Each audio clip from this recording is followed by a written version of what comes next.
Ladies and gentlemen, good afternoon.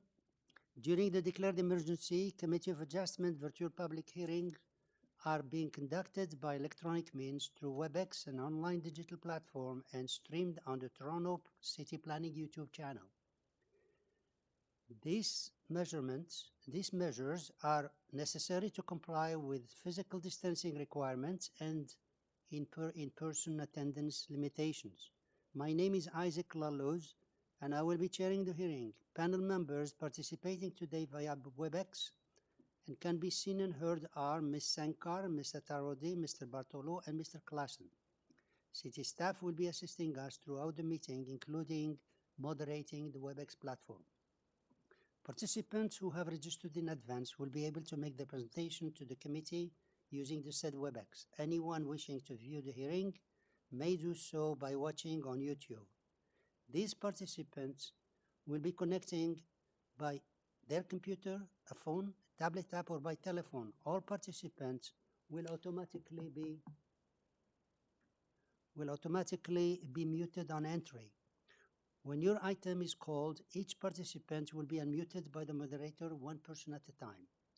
Only the committee members will be participating by video. Any registered speaker will be participating by audio only. We ask that you also mute your devices until you're called on to speak. And please note, for all those waiting online to speak, please make sure you call with the telephone number you originally registered with. Calling on a different number, you will not be able to speak on the item. Also, please make sure you do not use the speaker phone on a speaker function. We acknowledge the land we are meeting on is the traditional territory of many nations, including the Mississaugas of the Credit, the Anishinaabe, the Chippewa, the Haudenosaunee, and the Wendat people, and is now home to many diverse First Nations, Inuit, and Métis peoples. We also acknowledge that Toronto is covered by Treaty 13 with the Mississaugas of the Credit. In accordance with Section 45 and 53 of the Planning Act 1990 as amended, this meeting of the Committee of Adjustment of the City of Toronto is called to order. The Committee of Adjustment considers applications for variances from the provision of the zoning bylaw that applies to property, permission to extend or alter legal non-conforming uses, and consent to sever property to create new lots. Anyone in attendance today who wants to receive a copy of the decision of the committee on an application must submit a written request for a decision by email. Please ensure that you include your name, address, and email address, because Committee of Adjustment and the T-Lab will be sending notifications and appeal updates by email only. If you do not agree with the decision of the committee, decisions may be appealed to the Toronto local appeal body known as T-Lab, or in some limited circumstances to the local planning appeal tribunal known as LPAT. Appeal instructions are set out at the bottom of the decision of the committee. The hearing procedure will be as follows. I will call each item generally in the order listed on the agenda. When an application is uncontested, the agent or applicant may proceed with their presentation if desired. When the committee does not require a presentation, applicants are to advise the chair should they wish to speak to the committee. The committee may ask questions and take the matter directly for a decision. Each speaker, including the applicant agent, will be given a maximum of 5 minutes to address the committee. I will comment when the 5-minute mark is reached. When addressing the committee, please clearly state your name and address, and please remember to confine your remarks to the matters outlined in the application. The applicant or agent will proceed first and will make a presentation. Please note that the committee may not entertain revisions to proposals at the hearing today. The committee may decide to defer the application if substantially revised to ensure the revised application is accurate and that all those entitled to receive a notice are informed of the changes. Then individuals either in support or in opposition to the application will be invited to speak. Committee members may ask questions of each speaker at the end of their presentation. When all speakers are finished, The applicant has the chance to address only those issues that were raised by the speakers. This will mark the end of the discussion, and the application will then be taken to committee for decision. Now, we have no confirmation. For this afternoon session, members and staff, any conflict of interest to declare?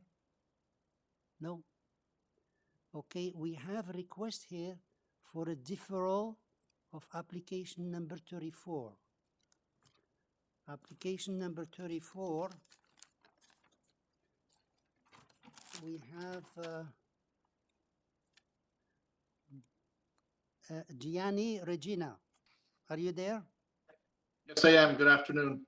Okay, I saw your letter and we have a request for deferral. You want to defer, and what's the reason for the deferral? We'd like to take the opportunity to meet with the neighbors, also the neighborhood group, Save Biddington, as well as a councillor on the application. We have been in touch with the planner on and off for the last year to try and find a compromise. Okay. And seeing the letters last week, I think it'd be best of interest for everybody to meet. And my client's open to redesigning the whole process as well to appease the neighbors. That's fine. Thank you. Very good. Okay, so we have two more residents registered here. We'll see if they're here. Are they here? Mr. Tara Pureco, are you there? Yes, I am here and I am in support of the deferral requested by the applicant. Perfect. Could you please state your name and address for the records? My name is Tara Pureco and I live at 8 Evergreen Gardens, directly to the west of the subject property. Thank you. And Barbara Burak, are you there? Barbara Burak? Hello? Yeah, hello. Yes, can you hear me? Yes. Hi. Could you please state The your address, Yeah, the address is, the name is Barbara Burak, and the address is 17 Evergreen Gardens. thank you. And I'm representing Save Our Bennington and many of the neighbors who are all in support of the deferral. You're okay with the deferral. Thank you. Yeah, yes, thank you. Thank you. Okay, members, there is a request for deferral. They want to study the application and maybe changes. Could I have a motion to defer, please? Ms. Sankar? Yeah, through you, Mr. Chair, I'll motion to defer this application sine die to give the parties a chance to work further on this application. Thank you. Thank you. Second, Ms. Satarodi, all in favor? Okay, your application is deferred sine die, sir. Thank you very much. Okay, that's number 34.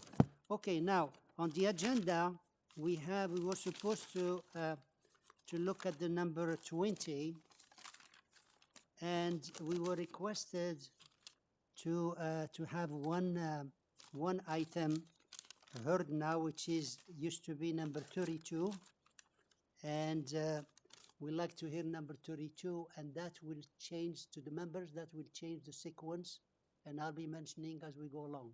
In the meantime, we're going to hear item number 32, which was in the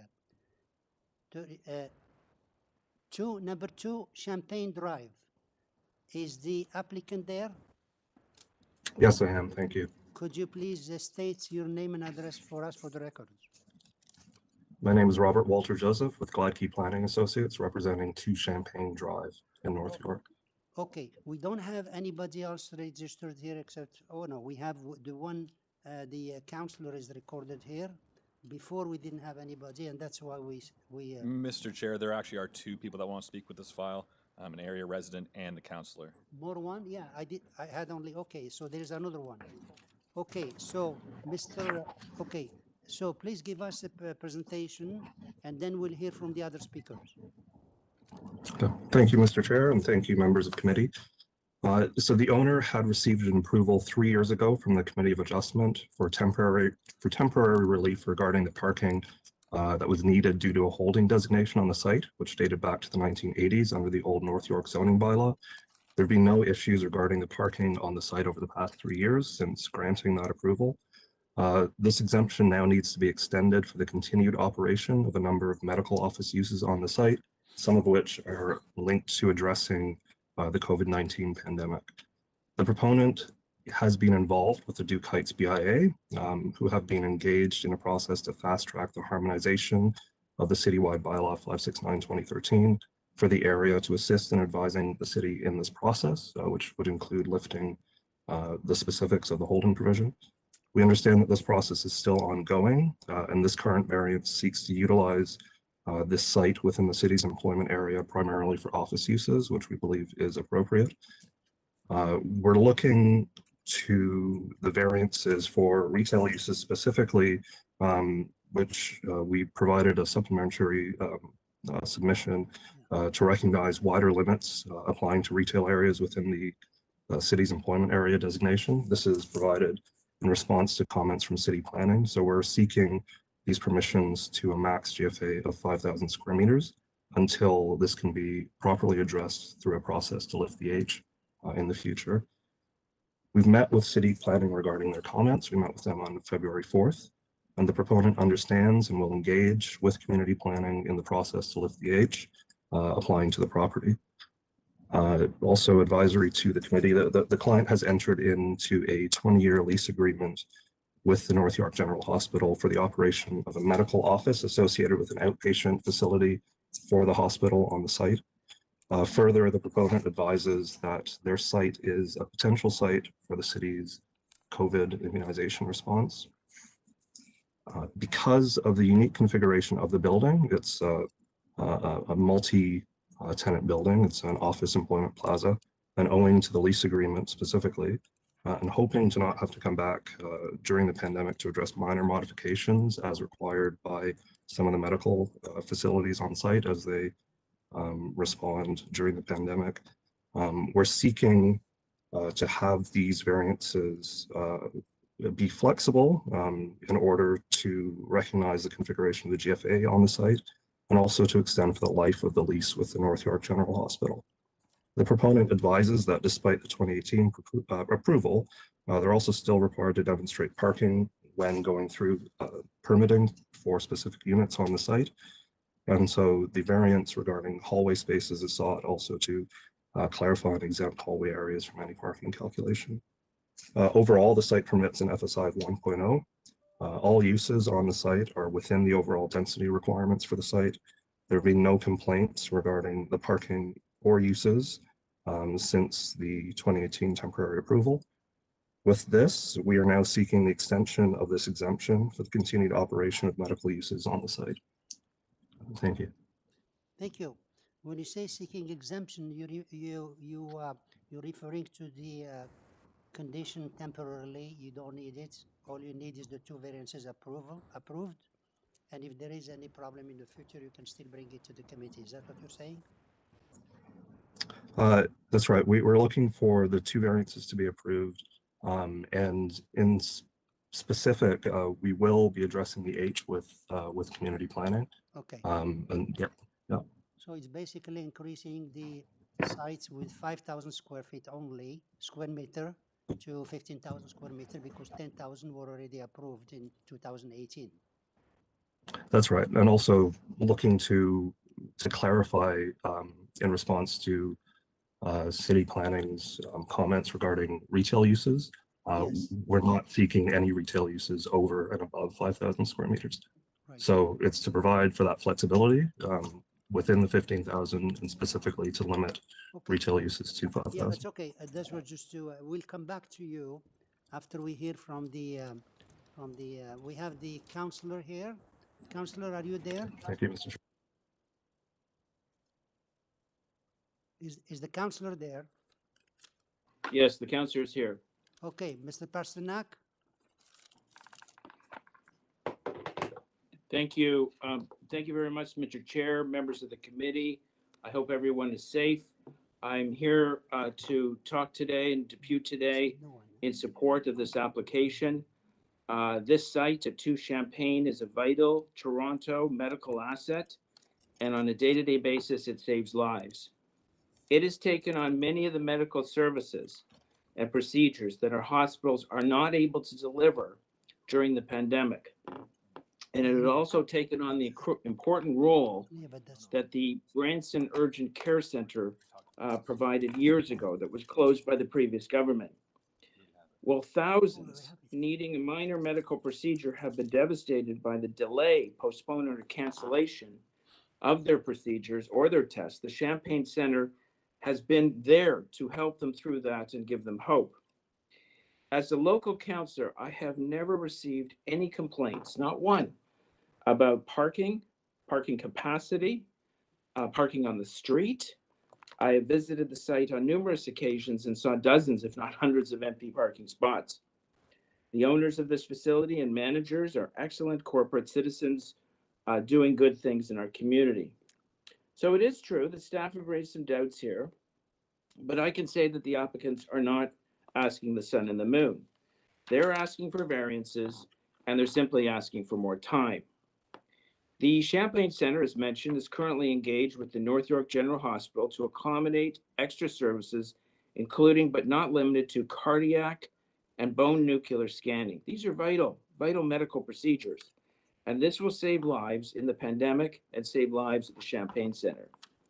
This might be seen to some as an unusual application, but these are unusual times. And I can tell you at City Hall, we have amended or altered or changed dozens of different bylaws to reflect for these unusual times. They include programs like Cafe TO, Active TO, affordable housing. We have shown the flexibility in our regulatory system to allow for the least amount of disruption and pain for our local citizens. There is hardly anyone here today who has not been hurt or affected by the pandemic. And the city, as I mentioned, has adjusted dozens of bylaws to help us get through this difficult time. I'm requesting on behalf of the applicant support for this vital medical center that is doing so much to help the people of not only that I represent in York Center, but across the city. Thank you very much. Thank you, Councillor. Any question to this to the Councillor? No. Oh, Ms. Sankar, any question? Yes, thank you. Through you, Mr. Chair. Councillor Pasternak, you've made quite a good case around this and the need for flexibility in the midst of COVID, and I get all of that. That's truly what we should be doing, I would think. I just wanted to be clear about the parking situation, though. I think you briefly had spoken about that. Is that a concern at all for you within your area? And it's just to address Transport's report on the parking situation. I wanted to hear your concerns on that. Yeah, no, thank you very much. That's an excellent question. And it is true on a technicality, they need more time to deal with this situation.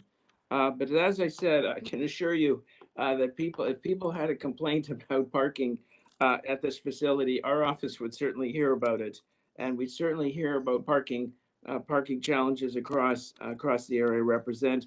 I don't recall one complaint about overflow parking, about parking on the street, about any kind of accidents or collisions within the parking zone. So I think what they have here is sufficient for the capacity that they're currently handling. I think the current, while they have to adjust things in the future, I think the parking is adequate, safe, and respectful of the local community. Thank you. Any other question to the Councillor? No? Okay, so we have one more speaker here. Lou Pianam. Yes. Hello. Yeah, Lou Piam. Could you please? Yes. Can you hear me? Yeah. My name is Dr. Lou Pliam. Okay, and your address, please.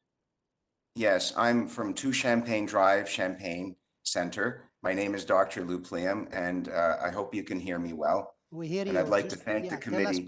Tell us, please, your take on it, and we'll have 5 minutes. Okay. Well, thank you very much, committee members, for giving me the opportunity to speak. I know it's a bit unusual, but I'm a physician here at the Champagne Center, and we are frontline workers. Unfortunately, we haven't still been immunized, but we're working as hard as we can with COVID. When we started here, we started as a small medical clinic, and we gradually have grown over the last 7 years that we've been here. Since that time, we've added an autism facility, we've added a cataract surgical facility, At one point, we were seeing 1,500 patients a day. And then when North York General Hospital needed additional outpatient services, they approached us, and they now have moved in their Ontario Breast Screening Program here, their mental health program, and the complex diabetes program. And as COVID has evolved, they've now asked us to start doing more services because, as you know, outpatient surgeries at the hospital have had to be moved aside because a lot of people are on respirators and ventilators, and they're taking up a lot of beds. So if we've learned anything from COVID, is that a lot of care is now going to start happening in the community, particularly with virtual care, because you used to have to see your family doctor at the office and they would send you for tests. But now you phone in and speak to your family doctor and they email you some referrals to do these tests. And it's much safer to have them done in the community center. And we're very fortunate here because we have over 70 physicians working here. And we have all these tests that you can do with free parking. And so we continue to grow. The challenge for us is, as the COVID pandemic evolves and as these new variants come through, the hospital needs and the community healthcare needs continue to evolve and change. So we continually need the flexibility to be able to adapt to these changes, which sometimes involve things that require changes in the way our zoning is. And as you know, the zoning process, particularly during COVID, as the planning department is overwhelmed and working remotely, these zoning changes can often make a difference between us being able to offer a healthcare service to assist the medical system at large or not being able to. And for example, now we're becoming the hub for immunizations from North York General. We're going to be vaccinating 2,000 COVID vaccinations a day here because we have the parking and we have the resources. And one of the other things they're asking us to look at is to add a 3,000 square foot nuclear medicine facility, which they don't have room for at the hospital, which we're happy to do. But I just hope you can see that, unfortunately, with the pandemic evolving and the COVID changes that are happening, we can't foretell week to week, month to month what we're going to do. But I hope you'll see your way clear that we would really appreciate the flexibility to be able to respond to the needs of the community. Thank you very much. Thank you. Do you have any question for this doctor? No? Okay, so let's get back the agent. Could you please come back here and tell us the... Yes, I'm here. Yeah, could you conclude those requests or comments there, and you get another 5 minutes if you wish. Okay, thank you. So I thank the councillor and the doctor for their comments.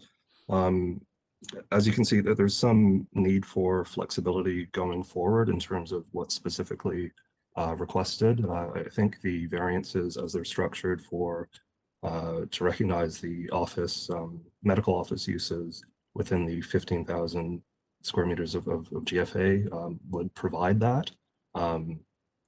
Also, hoping to extend the variances again for the life of the lease with the North York General Hospital in order to provide some certainty for the operations going forward in the future of that facility. So I thank the committee for their time and consideration. Okay, thank you. Just to understand the variances here, what you're seeking really is just the variances as shown there, and staff report conditions really at this point is a nuisance because you want to have flexibility. So you want to move on with no conditions. Is that correct?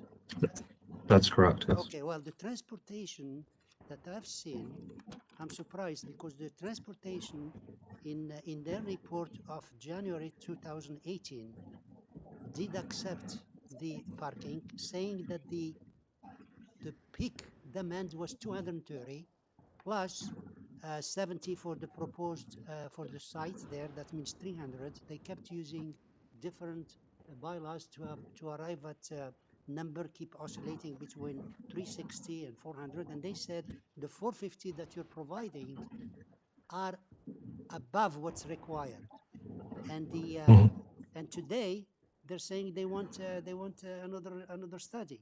So could you please tell me how many of those surplus you had on 450 that can be used now for the additional 5,000 square meters? Right. So the site remains underparked. When they did their report in 2018, that was what they had found, and there were the additional 70 spaces that were generated through the proposal at that time. Given the sort of configuration of the uses requested going forward, I think that there's a need to continue to provide some flexibility. I think there are some, the specific configuration of some of those uses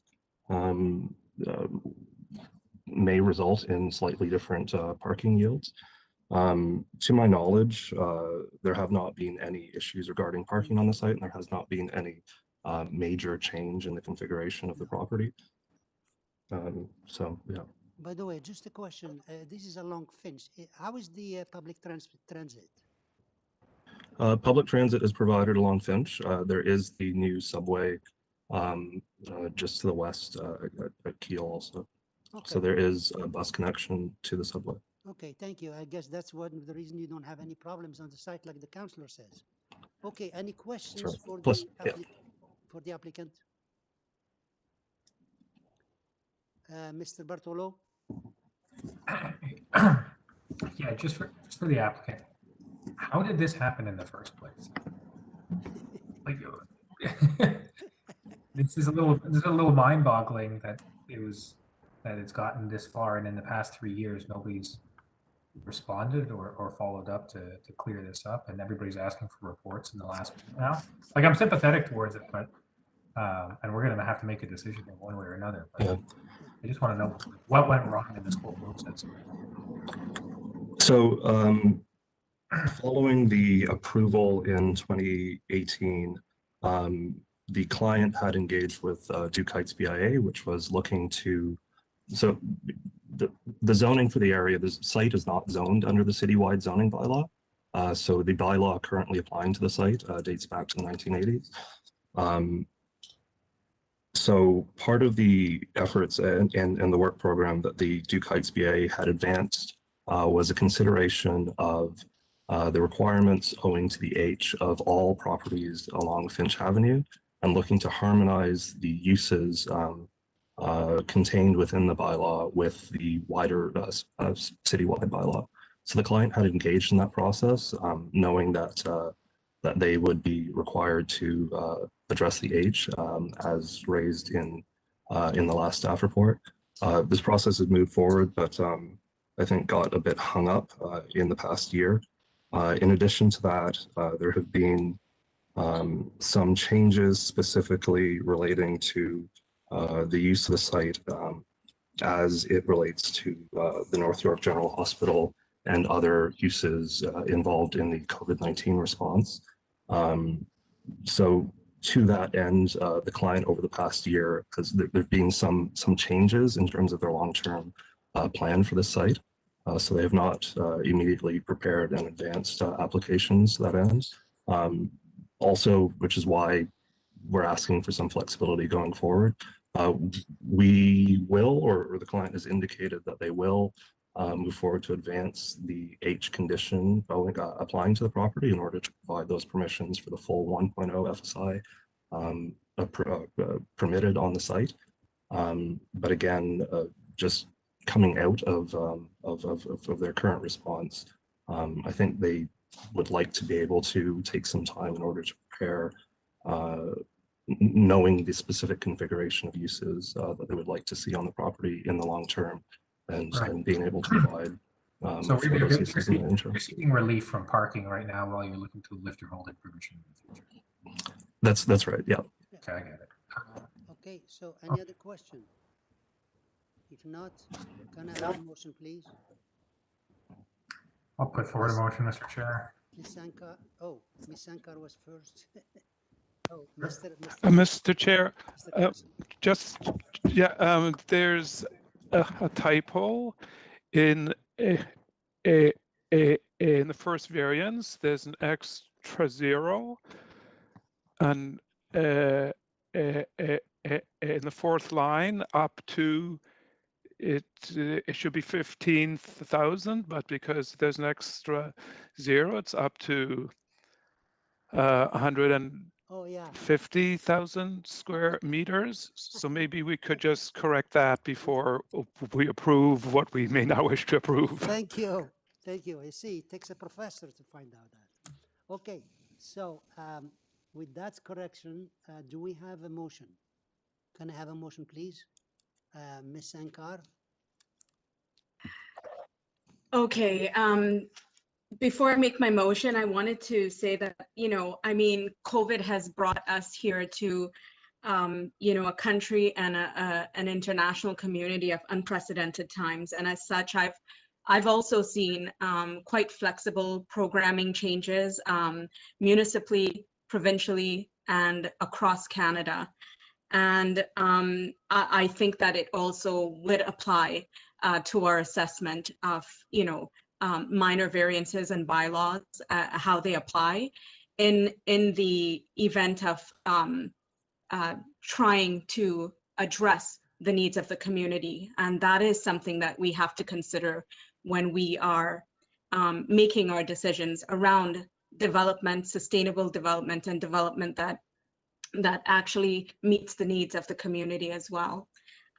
So that being said, looking at the application and hearing what the councillor had to say with respect to this application, with respect to the ties of the North York General Hospital, and with respect to transportation, as well as the agent's own description of that and the support from the actual physicians that are there, I think that this will actually absolutely meet the need of the community. And in understanding that we are in unprecedented times, I think that I am of the opinion that I would also like to be flexible in terms of how I interpret and make a decision on this application. So for that reason, I'm going to motion to approve this application without condition.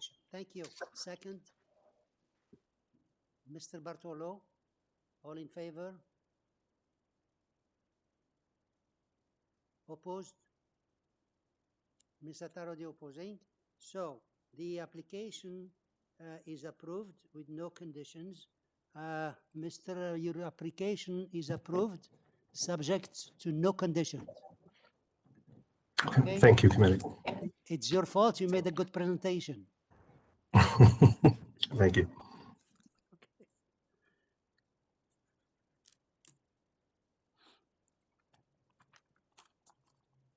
Okay, now.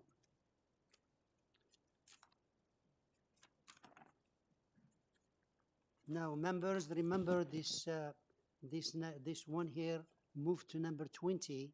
So the next one is 273 Young Boulevard. It used to be 20, now it's 21. So that's 273 Young Boulevard. So that will be it'll be 21, which is okay. We have just one speaker here. We have just the agent here, Mr. Noor El-Jendi. Are you there? Yes, I am, Mr. Okay. Chair. Okay, can you please repeat your name and give us your address? Yes, Ms. Noor, and I'm representing Kristen Eat. Yeah. Address 273 Young Boulevard, Toronto. Thank you. Thank you. We'll see what we have here. Number 21.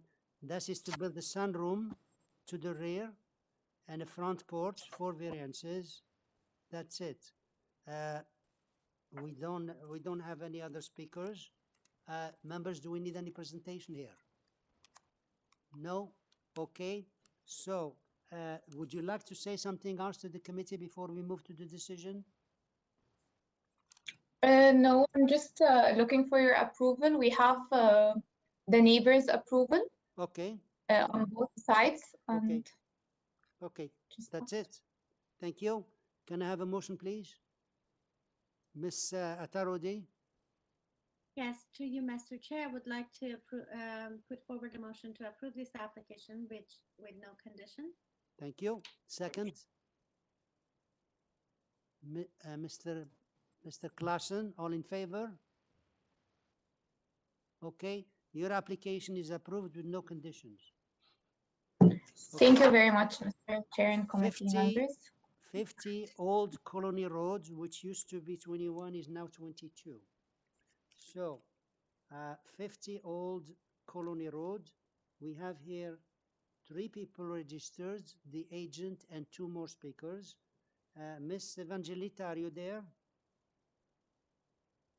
Yes, Mr. Chair, I am here. Heidi Evangelista on behalf of the owners. Okay, we know who you are. You came here, but we still need you to repeat your name for the records here because it's recorded on video. Your name and Ida address. Evangelista. Yeah. And 53 Bentworth Avenue. Thank you.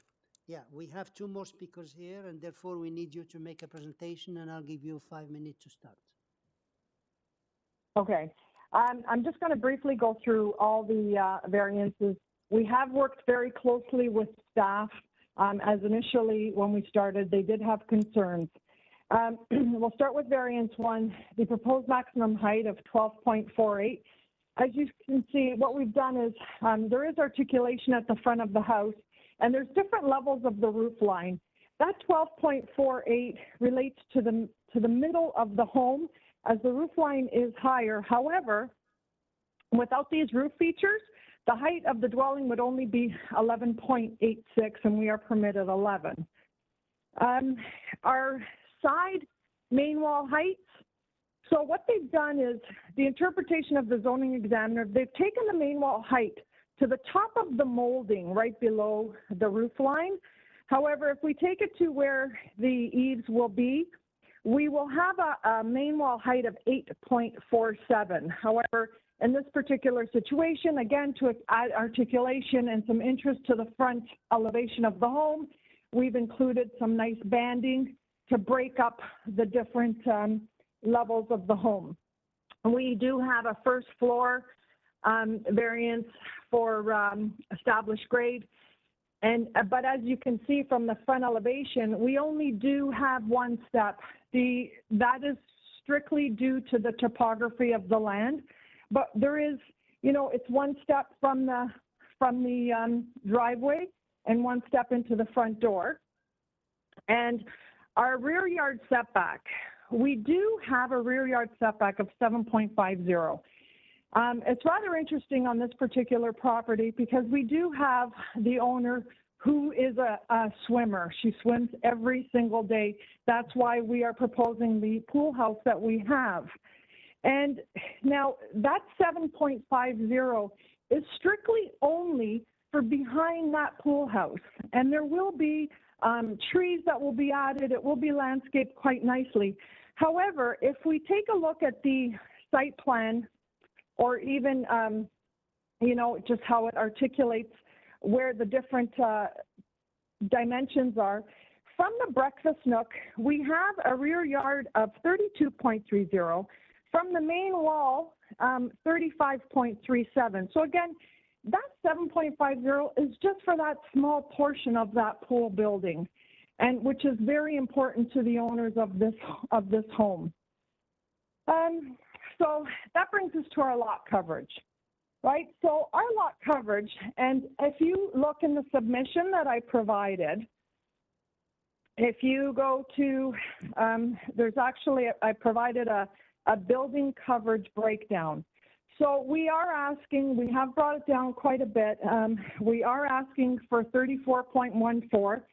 However, the building, the house itself is 25.3%.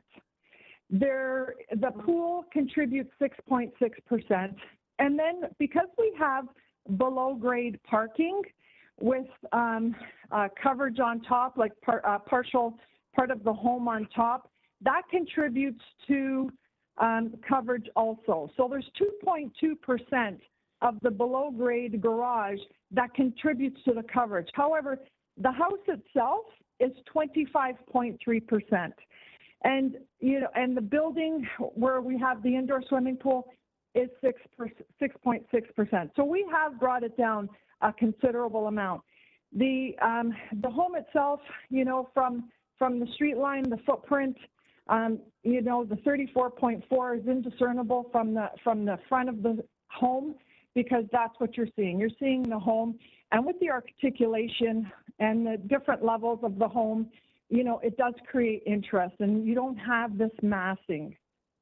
And our height under the old bylaw is because more than 25% of our roof line is flat.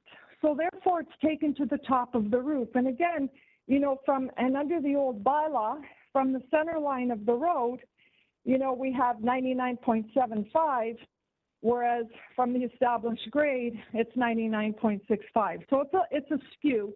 And again, it all is based on the flat portion of the roof under the old North York bylaw. So as you can see from some of the photos that we provided, you'll see that this area, what we're proposing here is consistent to what's in the neighborhood. We have 64 Old Colony that asks for an overall height of 12, main wall height of 9.75, and a coverage of 34.32, which is just the house. So we are house and pool structure for approximately that percentage. So what we are proposing is what's in the neighborhood, characteristics of the neighborhood. Hello, I ask you please to summarize. Yes? You're over 5 minutes, and we'll bring you back after we hear the other speakers. As I mentioned, the proposed have many characteristics of other homes in the neighborhood. It will not destabilize the neighborhood and allow the continued evolution. I submit that this home will not result on any impacts on the neighboring homes, nor adversely impact the character of the neighborhood. It fits the neighborhood. Okay, so you're not— and will live harmoniously with the neighborhood. You're not changing anything, right? No, we are in agreement with if staff made a recommendation. Staff report made 4 recommendations. Staff made 4 recommendations. We are correct, Mr. Chair. We are good with recommendation 2, 3, and 4.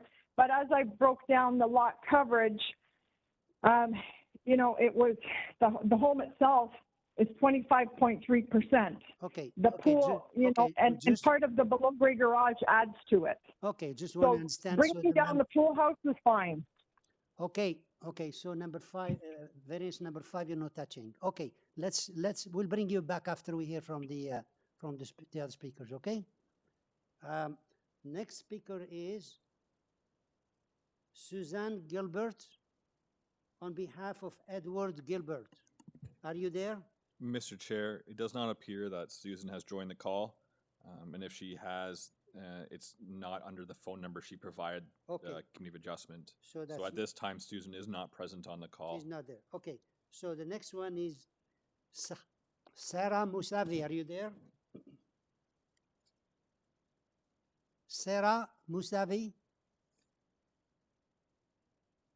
She's not there either? Oh. Hello. Yeah, Sarah, are you Sarah?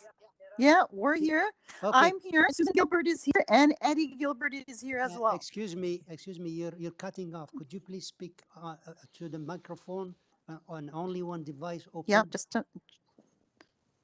yes, we're trying. Okay, it's giving us a difficult time because we're all in one place. Okay, so please tell us your name and address so we can move on. It's Sarah Musavi, and I'm at 51 Old Colony Road. Okay, so you got 5 minutes. Tell us what your concern is. And we give you 5 minutes to with Eddie Gilbert, who was across the street, and again, you're cutting. The city bylaw. Look, this plat. I'm sorry, we don't hear you. No, you're cutting off. Can you please speak to the microphone? Can you hear us better? No, you're cutting off. See if you have anything open like TV or any other. You're not speaking? Can you hear me better now? A little bit. So keep talking. We'll see what A happens. little bit better? Okay, I'm just moving around with the phone so you get a better That's connection. it. Yeah, don't put it on a speaker function.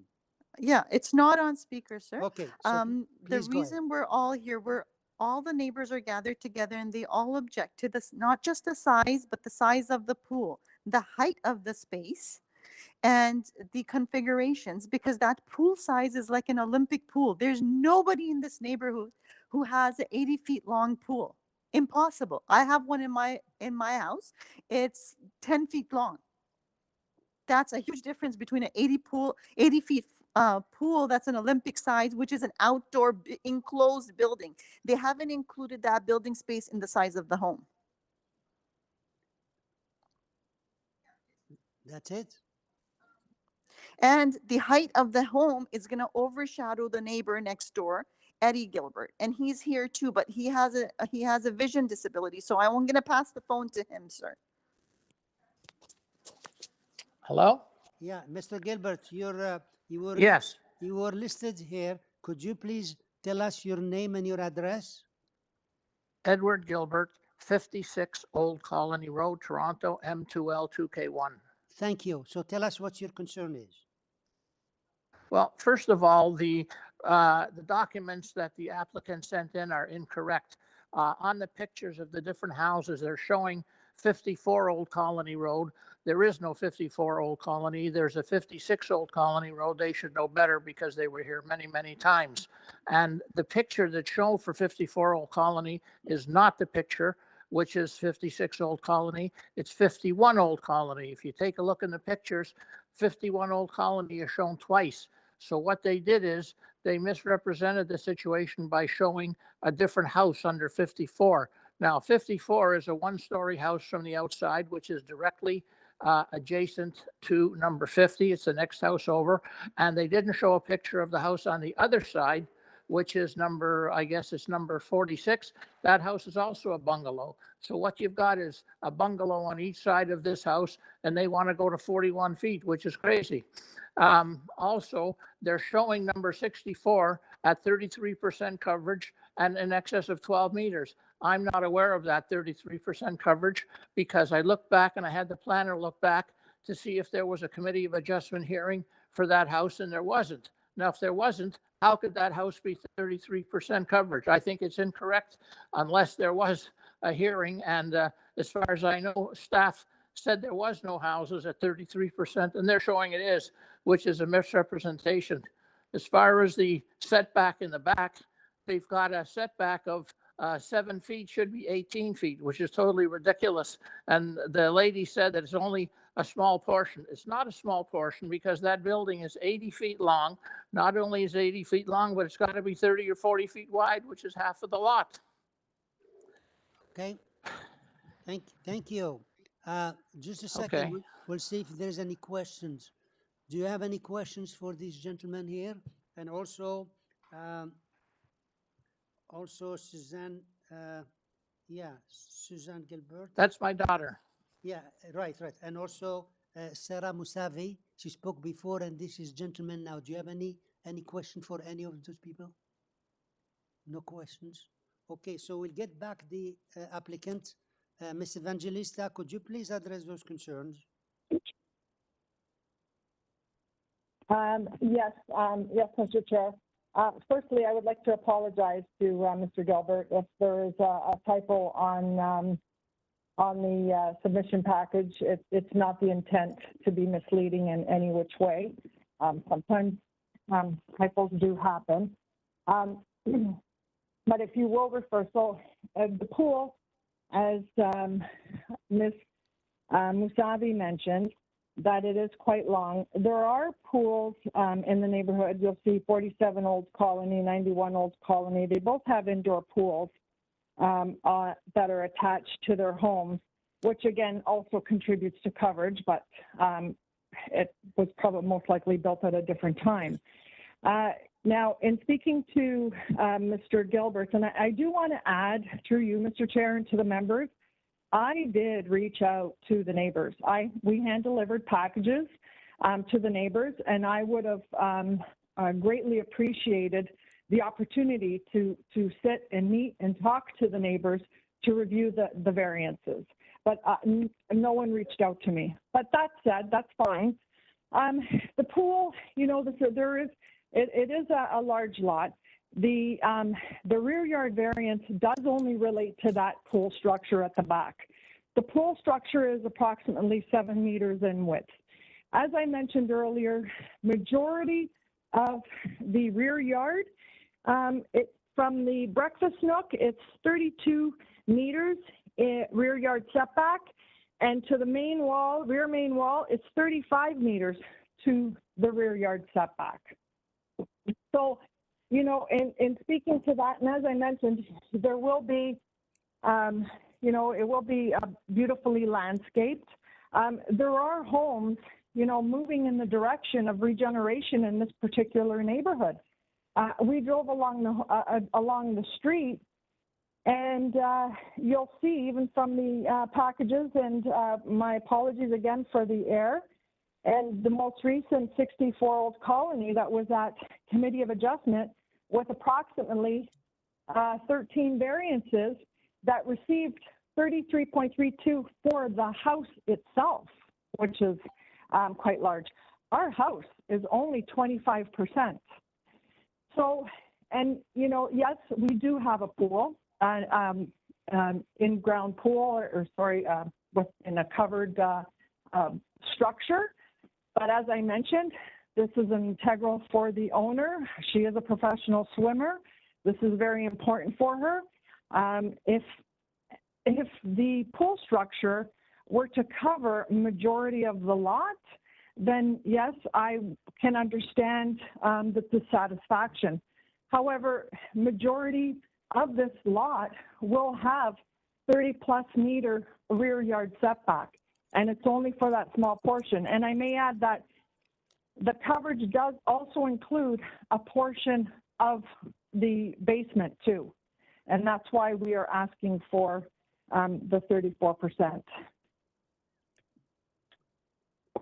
Okay, any questions for this, for the applicant? No? Okay, can I have a motion there, please? Ms. Sankar?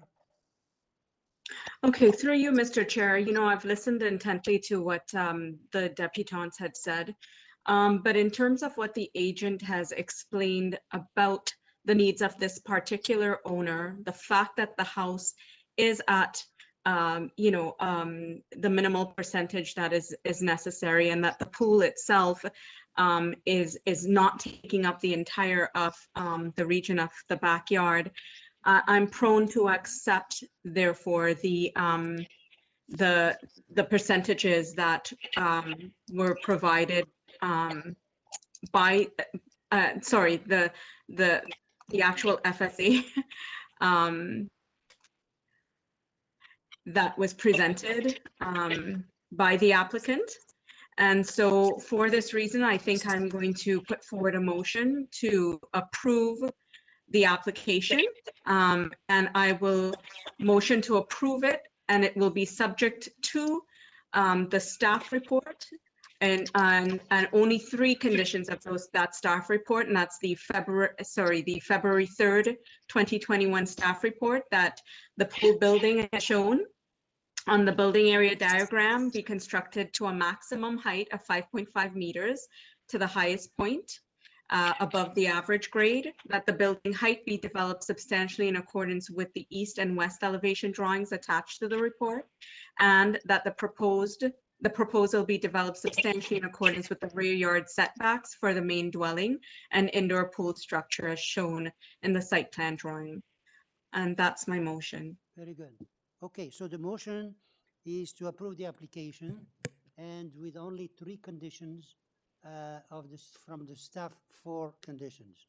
Can I have a second? No, I also have a friendly amendment if Mrs. Sankar accepts that we add to the variance number, the lot coverage variance number 5, if we add this sentence at the end, that the proposed lot coverage of the dwelling is 25.3%. Oh, boy. You're okay with that? Ms. Sankar?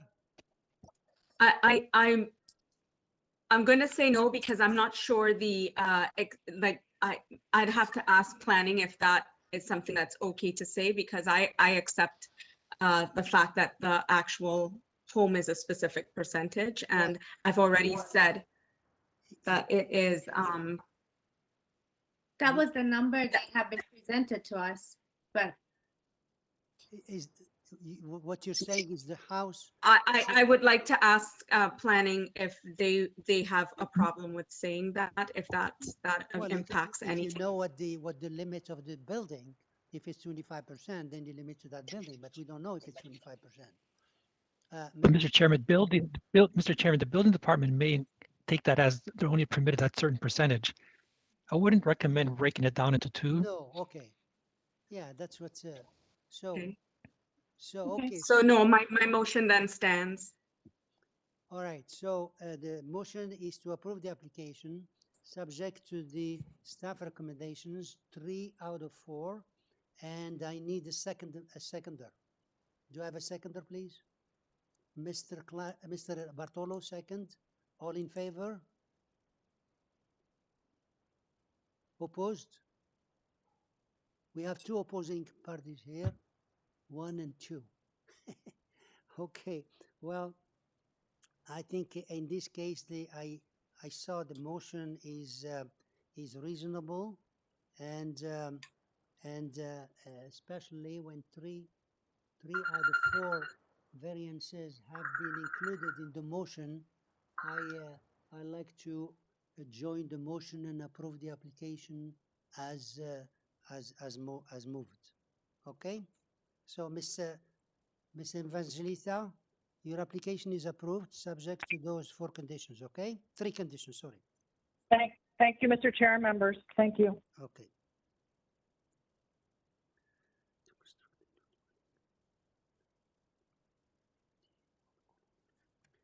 The next one is 72 CALVINGTON, which is item number 23, which was originally listed as 22. 72 CALVINGTON Drive, and the applicant is David Carruthers. Are you there? David Carruthers. Mr. Chair, the agent is on the line. He is present and unmuted at this time. Is there a way to reach him or something? Mr. David Carruthers, could you please tell us if you're online, if you can speak up?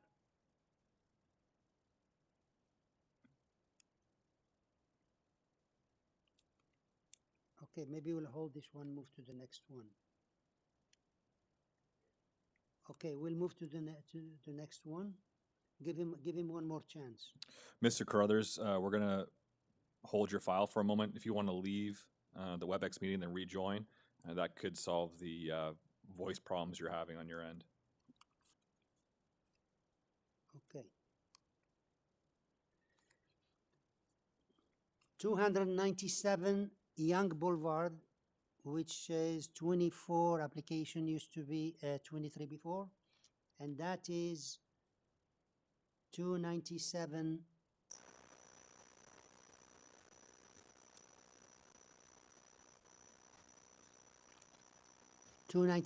Young Boulevard. And here we have one speaker registered, Mr. Stavros Theodoropoulos. Are you there? Yes, I'm here. Okay, can you please state your name and address for the records here? My name's Stavros Theodoropoulos. Oh no, there is a problem with the transmission, sir. Could you please see what devices you have on? You can speak to the phone, and if you have any other device, please shut it down. Okay, please give me 1 second. It's still no good. We can't hear you. I don't know what device you're using. Is this better? A little bit better, yes. So could you please could you please tell us your name and address and see if we can hear you?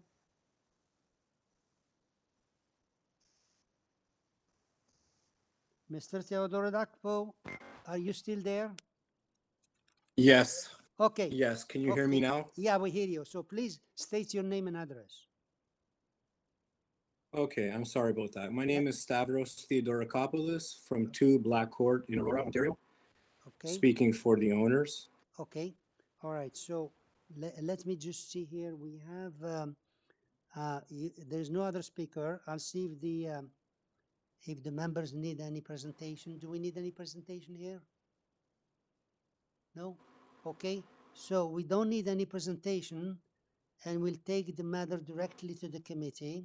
This is to build a second-story addition and a new rear deck. We have 4 variances, condition of forestry, and letters of support. We have them, 2 of them. So did you want to add something before we go to the committee, because we don't need a presentation? I can answer any questions if you have any questions. Very good. Thank you. Okay. Is there any question? If not, we move to a motion. Can I have a motion then? Miss Sankar? I'm sorry, Miss Atharodi, right one. Miss Atharodi? Yes, through you, Mr. Chair, I would like to put forward a motion to approve this application with the forestry condition. Thank you. Second? Second, Mr. Klassen, all in favor? Okay.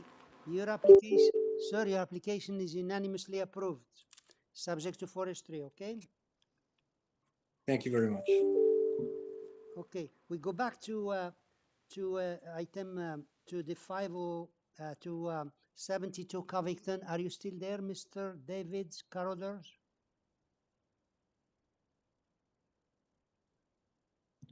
Mr. Carruthers, you are unmuted, so feel free to introduce yourself. Please do not mute and unmute yourself. Let city staff be responsible for that. At this time, you are unmuted. Go ahead. Mr. Carruthers, are you, David Carruthers, are you there? Okay, we'll still hold it. Mr. Carruthers, make sure you authorize the use of a microphone on your laptop or whatever device you're connecting with. Maybe he's not there. I know, that's what they chose. Okay, so we'll hold it. Could you remind me, please, to come back to it? Okay, we'll go to item number 25, which used to be 24. That's 139 WANLESS Avenue. Again, 139 WANLESS Avenue. We have only one speaker, and he's the agent, Mr. Richard Lebrac. Are you there? Yes, I am. Can you hear me? Yes. Could you please state your name again and your address? Yes, my name is Richard Lebrac of 3414 Yonge Street, representing the agent of this Thank you. Application. Thank you. Okay, we have here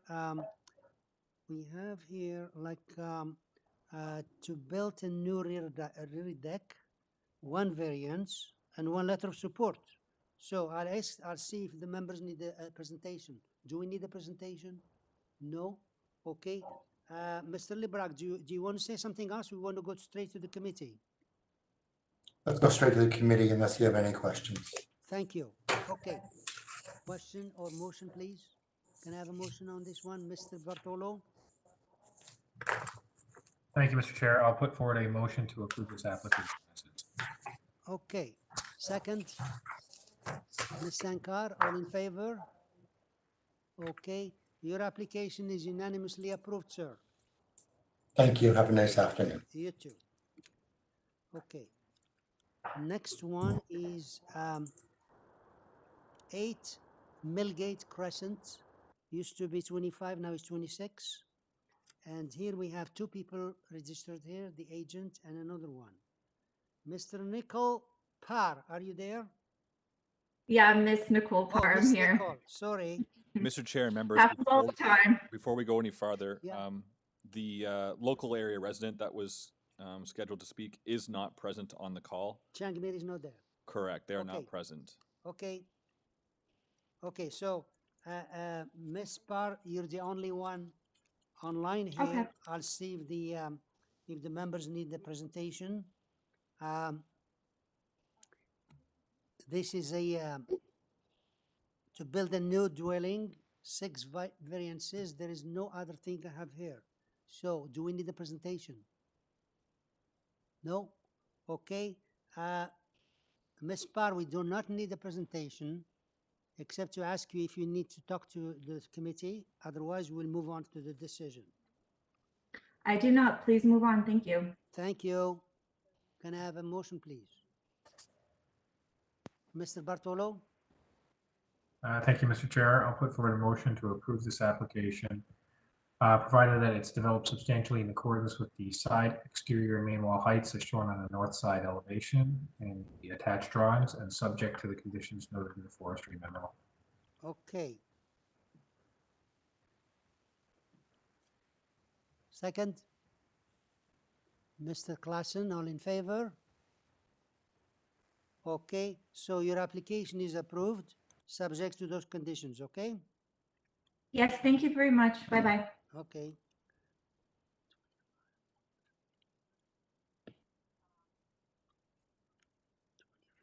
Mr. Chair, members, do you want to go back to try David Crothers one more time? Yeah, you think he's back?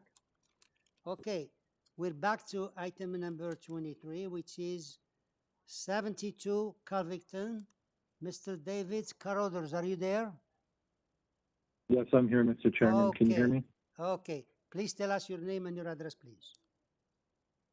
David Crothers, 505 York Boulevard, Unit 3, Hamilton, Ontario. We're the agents representing the applicants for 72 CALVINGTON Drive.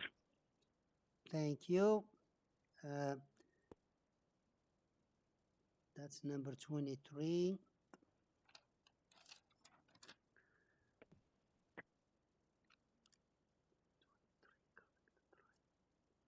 Okay, so we have, you're the only one registered here. We have just to add an elevator to the rear west side, and we have just one variance, and there is no other one speaker. Do we need a presentation? No? Okay. Sir, we don't need a presentation. Do you need to talk to say something to the committee before we move on? No, I have nothing other to add. Nothing to say. Okay. Can I have a motion there, please? Miss Atharodi? Yes. Miss Atharodi? Yes, to you, Mr. Chair. It's a very straightforward application. I would like to put forward a motion to approve this application. Thank you. Second? Mr. Bartolo, all in favor? Okay. Sir, your application is approved unanimously with no condition. Thank you, Mr. Chairman and members of the committee. Have a great day. Thank you. Okay, so which one is next one?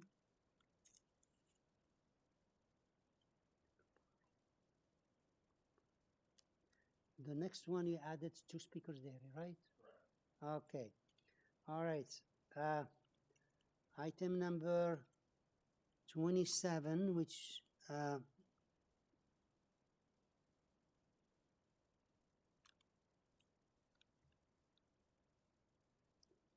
just a second. Item 27, huh? Yeah. 163 Clifford Road. Okay. Item 27 used to be 26, 163 Cliffwood Road, application number 27. We have here, we had 1 registered one, now we have 3 people who are registered. One of them is the agent.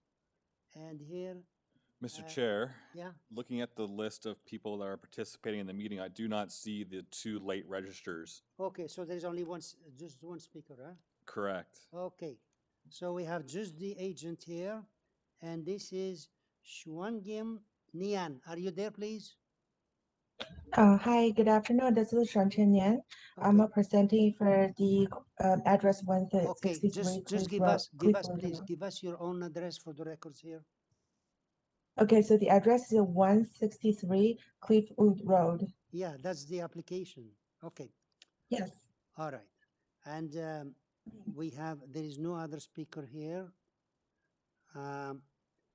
This is to build a second floor addition, one variance, second floor. Okay. Do we need a presentation? No, but I want No, to I'm say asking some. I'm asking the members. Oh, Members, sorry. do we need a presentation? No. Okay, the members do not need a presentation. We just want to ask you if you want to say something before we move on to the motion. Yes, I want to speak something, represent my client. They want me to explain this to everybody. This is a reasonable changes because there's two kids. They need more space for their study and life. And that's why they cannot follow the 1.8 zone regulation. Now they want to make it a street up from the side setback. So they're looking forward to approve it, and I'm here for answer the questions. Thank you. Any question to this speaker? No? Can I have a motion, please? Ms. Tarodi? Yes, through you, it's a very straightforward application. Through you, Mr. Chair, I would like to put forward a motion to approve this application. Thank you. Second? Mr. Bertolo? All in favor? Okay. Your application is approved. Okay. Unanimously. Okay. Thank you. Thank you. Have a good day. You too. Now, what do we have there? Is the next one 28? 28, which used to be 27. Yeah. Yeah. Application number 28 used to be 27. So that's 22 Ridge Hill Drive, application number currently 28. So, Michael Grish, are you there?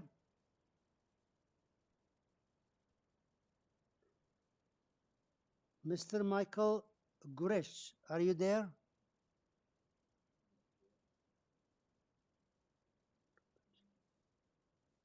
Mr. Chair and members, I do not see Michael Grish present on the call. He's the agent.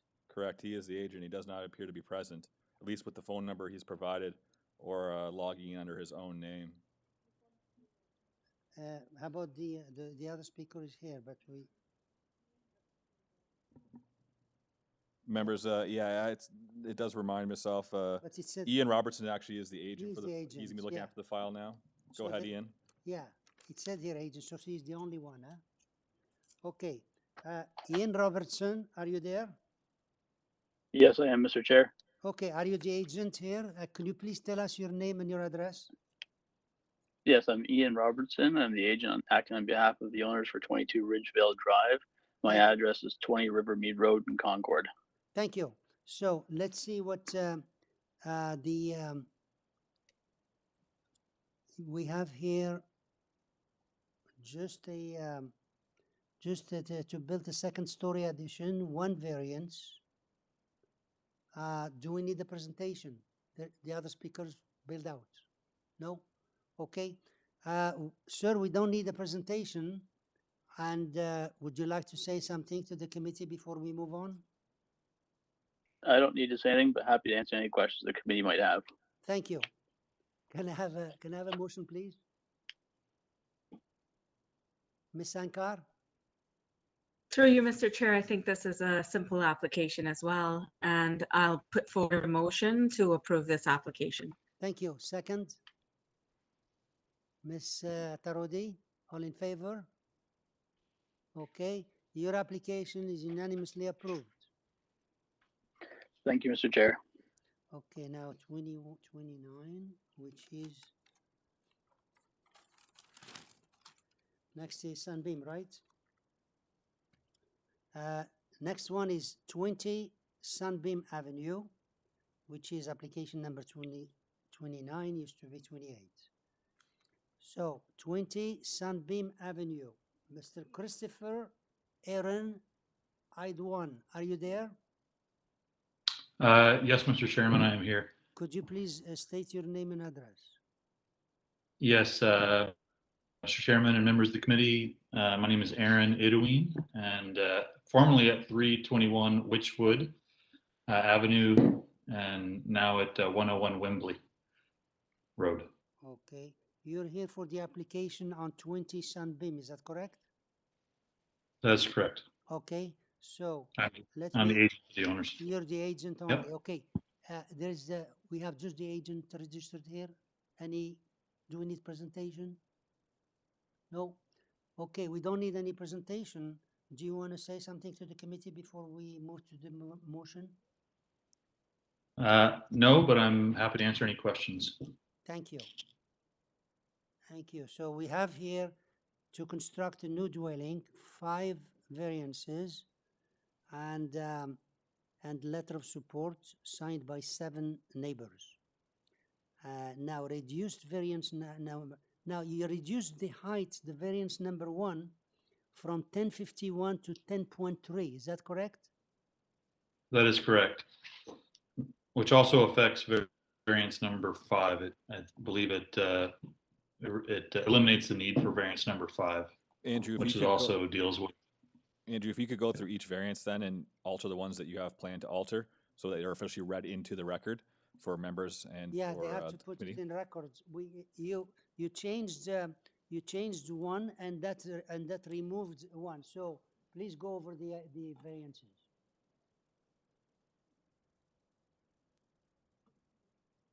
Are you asking me, the applicant, yes, or? yes, please tell us exactly what you changed. Oh, okay. What you changed so they can. Okay, sorry. Record it. Okay. Yep. So variance number 1, I've reduced the building height from 10.51 meters down to 10.3 meters after consulting with the planner who indicated that 10.3 had previously been granted on Sunbeam Street. Variance numbers 2, 3, and 4 are, well, 2 and 3 regards to building length and depth have been reduced slightly, and they've been reduced. Variance number 2. Are you lumping all 3 of them, or you want to go to each one? I'll do them individually. Yeah. Number 2. Yep. Variance number 2. I've reduced the building length from 17.72 meters to 17.68 meters. It's a minor reduction. Minor. Okay. Number 3. Yeah. Number 3, building depth also gets reduced from 19.89 meters to, from 19.89 meters down to 19.81 meters. Number 4, the variance is unchanged, I believe. And variance number 5 is eliminated because of the height of the building is now 8.62 meters by the old bylaw. You eliminated it, right? Correct. Yeah, so you don't have to go. You eliminated number 5, and all you're changing is 3 variances. Number 1, 2, and 3. Number 1 changed to 10.3. Number 2 changed to 17.68, and number 3 changed to 19.81. Okay. Correct. Yes. Okay. Members, any question? He changes the 1, 2, and 3. You heard the changes. And can I have a motion, please? Ms. Sankar? Okay, through you, Mr. Chair. I think that this is minor in nature. I do believe it meets the 4 tests, especially with the changes that the applicant has made here today. So I'll motion to approve this application subject to the changes that are already stated and made by the applicant here today and subject to forestry. Thank you. Okay, thank you. And second, Mr. Bartolo, all in favor? Opposed? Ms. Satarodi is opposing. Okay, Sir, your application is approved, subject to those changes you made and subject to forestry.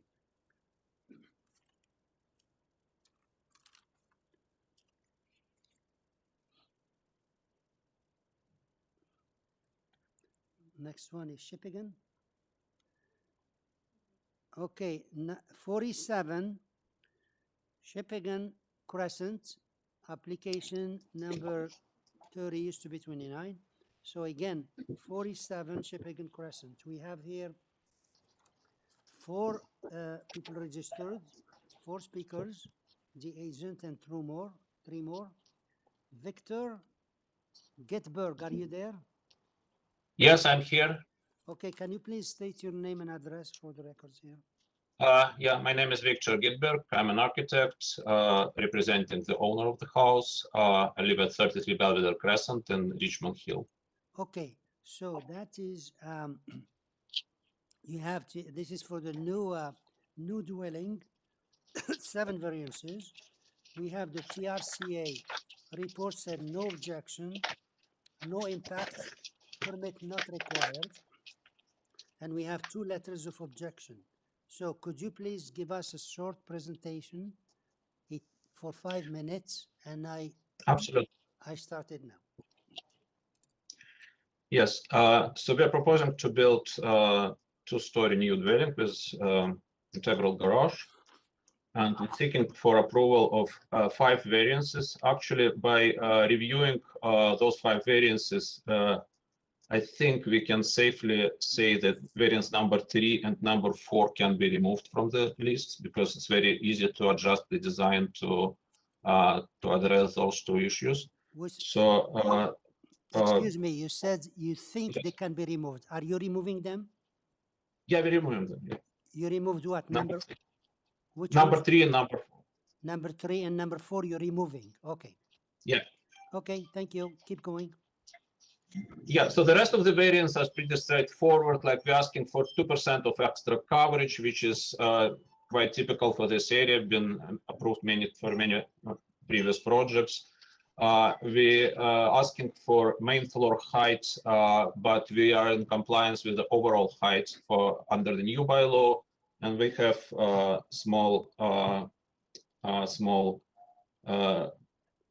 variance for height to midpoint under old bylaw, but it's sort of easy to explain because we have almost 1 meter difference between midpoint of the road and where the house is being built, the level where the house is being built.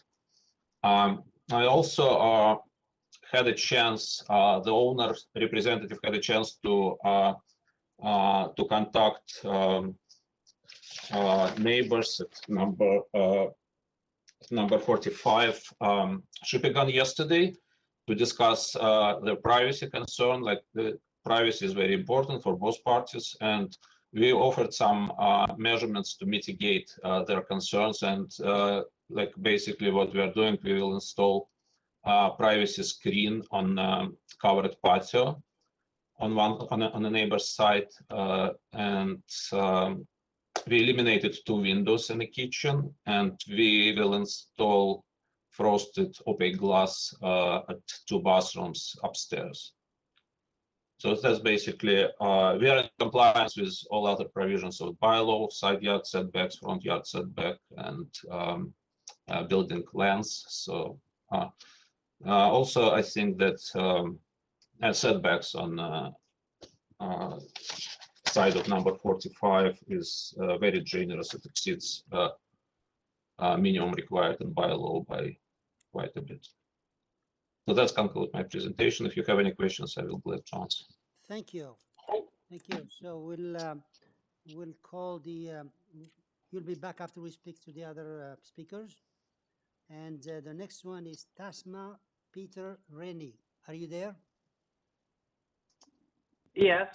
Okay, can you please state your name and address? Tasma Rennie, 45 Shippigan Crescent.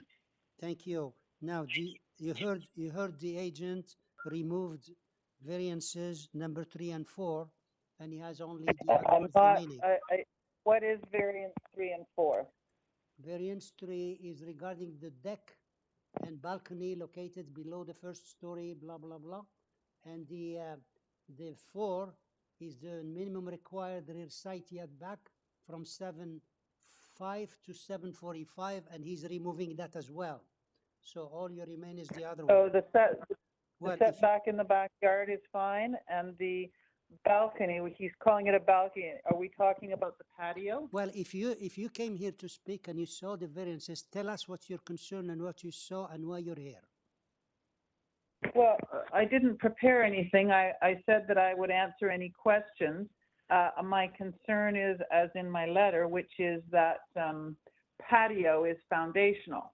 So that's really an extension of the living space, and it's quite high up, and we're already on a lower landmass by about 5 or 6 feet. So the entire build is going to shadow the home, but there's nothing we can do about that. As long as it's within code, there's nothing we can do, or without a variance. But that patio adds to the living space. Whether it's got privacy screen or not, it's still additional living space, and it still extends the property and completely blocks the sunshine from our property. We only get sunshine on the one corner of the property once this house is built, and that's a great concern. So I can't tell whether you're referring to something as a balcony now. Number 3 is a balcony. Is that a patio? Is that what we're talking? Because it's being labeled something that it's not, is my concern. Okay. So if it's yeah, I have it listed here, but I'm not supposed to get to the details. The agent will come back and he'll explain it. He removed that one. Okay. So you don't have to. If it's a balcony as presented in the drawing, and it's a full-on cement foundational patio, then it's an extension of the kitchen living space. If that's removed and it's not there anymore, great. But if it's still there, then it is a problem for us. Okay. And then the drainage. I don't know if you're aware, but quite a few years ago, there was a flood in this area, and the entire green space behind our property and the entire thing filled with a lake, and every property was flooded. So I have great concern on that kind of volume and whether it's going to present a drainage issue for our home as well. So sunshine, drainage, and privacy are my 3 concerns. Thank you. Unfortunately, we don't address the flooding here. It's the building, and they have the codes to follow. It's not that it's not important, except we don't deal with it. As far as you're concerned, what he removed, I have it right here, but I'll let the agent explain it when he comes back. Okay? Any question to this speaker? Okay. So next speaker is Chris Dimau. Are you there? Hello. Chris. Okay. Hello. Can you hear me? Yes. Could you please state your name? Okay. Excellent. Yeah, thank you. This is Chris Demas from 51 Shippigan Crescent. Thank you. And I have some concerns, but before I even get into that, I had sent in a letter of a submitted letter by February 3rd, and it didn't get posted until an hour ago, until after I made an inquiry. So I'm just concerned about the process and why that wasn't followed. It's okay. So tell us, please, what your concern, and we'll. Yeah, that's my first concern as to why. I don't know why they didn't post your letter. Whatever you have your letter, you can still explain it, and the agent will. Yeah, but does this? Okay, but it just wasn't. The public didn't get a chance to see it. Is my concern. Is that part of the process, or doesn't this require postponement of this hearing? No, the agent did not ask for deferral. You tell us, please, you're registered here to speak. Tell us what's your concern. We'll give you 5 minutes, yeah, and the agent will respond to that. Okay. So the first thing is how the rear setback is calculated. It's not, if you look at the plans, the way the setback is calculated, it's only from a certain corner. And there are other parts of the home that extend beyond that 7.45 meter setback. So I'm concerned about that. I'm concerned about one of the corners, which is not considered to be beyond the 7.5 meter, but it is extends beyond the existing corner. That's a southwest east corner of the house. And that causes a concern for me because that's viewed the way that's viewed from my backyard. Yep, that's the image there. And that extends 10 meters high. So that's a concern I have there. And okay. Yeah. And here I'm just showing some images there. If you were to go down on the current document that you're showing there, if you just scroll down, I just show what the view looks like from my backyard, and it drastically changes what it looks like. So that's my concern. Okay. It creates an eyesore. As the other speaker said, this is a green space, and people come to this area and they pay for that in order to see a lot of greenery. The deck, I had a concern regarding the deck and the patio. Yeah, the patio itself, I think, should be considered included in the setback calculation because it's a concrete structure.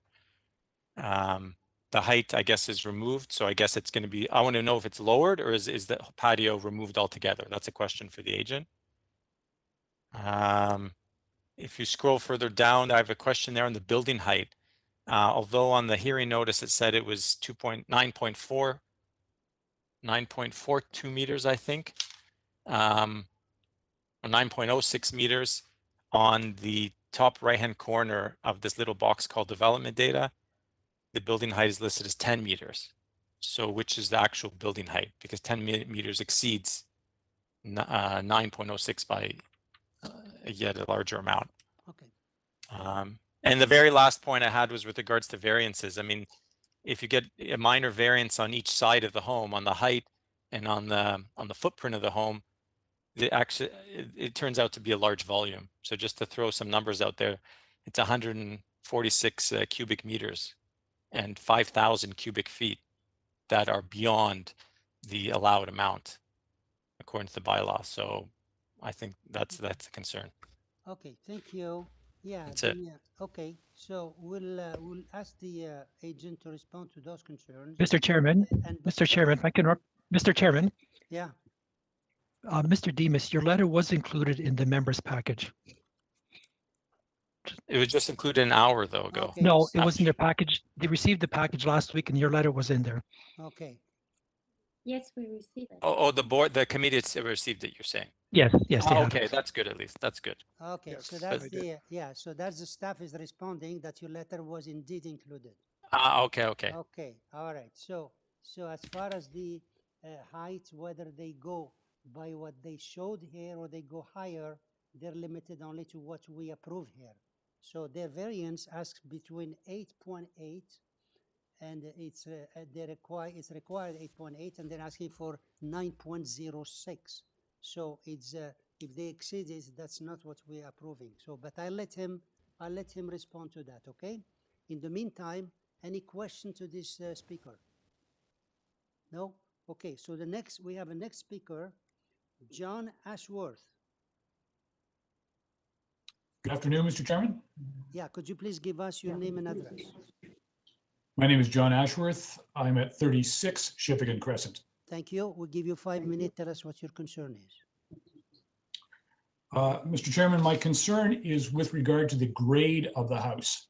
There is a significant difference between the level of the road and the lot itself, such that the grade of the driveway is at a significant pitch. In the past, this has been a problem because on a wintry, icy day, vehicles can and have slid backwards onto the sidewalk. So my question is whether the applicant has considered this in his submission and whether or not there are any bylaws with respect to that pitch on the driveway. Thank you. Thank you. Yeah, you're not referring to any variance here. It's just the pitch there that what you're saying. It could create like a flood and slippage, but he's not in front of us here. But I'll let the applicant respond to that. Any question to the speaker? No? Okay, so Mr. Getberg, could you please come back and respond to those concerns? Yes. And explain their Yeah, concerns. I will explain all the concerns neighbors expressed. Okay. So I start with the patio. So I think it's some sort of misunderstanding. This patio is not a solid structure, just a regular wooden deck staying on three posts, supporting by 3 posts, sitting on sonotubes. So it's clearly illustrated on all the elevations, rear and side elevation. You can see that it's not a solid structure and that the sunshine can go through it. It's not blocking anything, and it's not extension of living space by any means. It's just your typical deck with cover on the top. And yeah, so yeah, exactly. That's you can see it on this picture. That's it? Yeah, no, that's not it. I think there's not, in my opinion, not the sunshine blockage is not a big problem because number 45, as you can see from side plan, facing straight south. So our house is not blocking most of the sunshine. And definitely not this deck, because this deck is, as you can see, is not a solid structure. Drainage is definitely a concern. So we have in our design team, we have specialists who will design grading plan, and I believe that after the house is built, it will be an improvement, because as per municipal standards, we cannot shed any water on adjacent properties, so it will be regraded to make sure that all the water, surface water, is retained on our land without affecting neighbors. Even if current situation is different, after the new house is built, it will be improved for sure. Regarding rear setback concern, rear setback measured to the rear main wall of the house. We don't measure it to the deck or to the walk-up. Deck and walk-up are permitted encroachments, and they have their own setback regulations. So this 7.45 and now it became 7.5 rear yard setback measured from the corner of the house to the closest point of the rear lot line, because rear lot line goes at the angle, so the setback is bigger for any other corners of the house. And regarding the height concern, it's 2 different heights. So 10-meter height is measured under new bylaw from average grade to from established grade to the top of the roof, highest point of the roof. And 8.8 meters high, for which we are seeking variance to 9.06, is under old Toronto bylaw, which measured from the crown of the road to the midpoint of the roof. That I mentioned because the grade differentiation is such big, almost 1 meter between crown of the road and the land where the house is located, and we need minor variance here. And finally, answering John's concern from number 36, yeah, we're aware of this problem, and we actually designed the driveway. We cut driveway into the steep slope. So the driveway slope will be reduced to just under 2%. And as you can see on front facade, we will have some steps leading, landscape steps leading to the front entrance, and probably retaining wall on the opposite side. So yeah, so driveway slope will be drastically reduced. Okay. Very good. Okay. Answer all the questions. Yeah, you exceeded the time, but that's okay. So the only variance we have that refers to any balcony is number 3, and that you removed it. So there is no. Yes. So that you proposed the rear yard deck, and so that you removed it. So there should be no other one referring to any balcony here. Okay. Any questions to the applicant, Miss Atharodi? Yes. Just a question regarding the variance number 2. The proposed height of the side exterior main wall facing which side of the lot line? Which side? Is it on east or west or both? Oh, both. Both, but if you look at side elevation,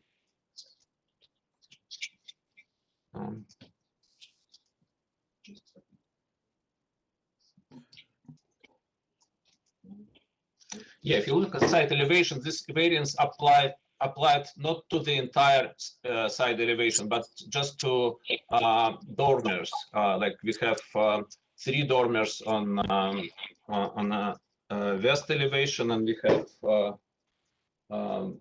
2 dormers on east elevation. So this main wall height variance applied just to the dormers. The actual eaves line is lower, so it's. Okay, thank you. Okay, so can I have a motion? Ms. Sankar, please go ahead. Mr. Chair, through you, I've listened to everything, and I do believe still that this is a pretty simple, straightforward application. I will move to approve this application with the changes made by the applicant here today, such that variances 3 and 4 be removed, and that's my motion. Thank you. And second, Mr. Bartolo, all in favor? Unanimous. Okay. Your application is unanimous, subject to the changes mentioned. Okay. Thank you very much. You're welcome.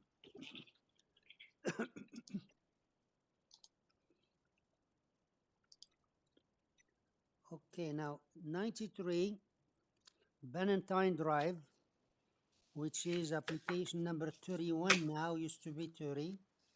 Again, 93 Bannatyne Drive. Mr. Ali Shakiri, are you there? Yes, sir. Ali Shakiri, 326 Shepherd Avenue East. Thank you. We have another speaker here registered, so we need you to make a small presentation, and we'll give you the usual 5 minutes. Sure. It's a minor variance to slightly increase the lot coverage. We're also asking for the wall height variance. That would be only for the pair of side walls. There is a height variance on the old bylaw. That's the only variance under the old bylaw is the height variance, increasing from 8.8 meters to 9.45, and that is to the middle of the roof. The height of this building, however, is only 8.86 meters according to the new zoning bylaw. That we are allowed to have up to 10 meters. So because of the style of the home, we kept the roof flatter, and I'm happy to say that this house is majorly shorter than a house that could be actually built as of right without any height variance. I have submitted some material in support. We can see that blue line that you see is the outline of the proposal as is before you. And I've shown with red color a mansard roof that could be actually built on top of this house, and that would totally comply with the new zoning bylaw and also the old zoning bylaw, because the top of the roof is at 10 meters and middle of the roof is at 8 meter. However, it creates majorly more mass to the building. So all in all, I think it's a reasonable proposal. I really hope that you feel the same, and happy to answer any question. Thank you. We'll bring you back after we hear from the other speaker. Robert Sondermeyer, are you there? Yes. Okay. Yes, I am. Hello. Could you please state your name and address? Sure. Robert Sondermeyer. I'm at 4 Ealing Drive. My house, the house in question, 93, backs onto my backyard. So I've been listening to this hearing because I haven't been on one of these before, and I sent in a letter that explained what my issues were. I saw some of my neighbors had similar issues, but just to put it simply, because I don't want to take up a lot of time, is that the house just feels really big for what's been happening in the area compared to the size of other houses that have been built relative to their lots. So the house, the newest house that's close to that one is right beside it at 91 Bannatyne. That house was rebuilt in 2016, I believe. And that house is about 25% lot coverage. And that seems like, it seems big, but it's still a reasonable size compared to what's been done in the area in the last few years. The other houses that are all, that are adjacent to it is mine and one other neighbor's, and their houses are much smaller, well under 20% lot coverage. So just concerned about the overall size of the house and how it's going to dwarf the houses around it. The plans look excellent for the house. It's just, it just feels too big for the neighborhood. And I know a lot of houses have been rebuilt in the neighborhood, but this one just seems to be pushing the boundaries quite a bit. I looked at the plans and they hit the maximums on many dimensions, and I don't see a need to exceed the lot coverage dimension. So those are my concerns. If there's any questions, I'm happy to take them too. Oh, thank you. Yeah, you said the dimensions, you're referring to the coverage that they're asking 33.4? Correct. Their variance number one was my main concern. Okay.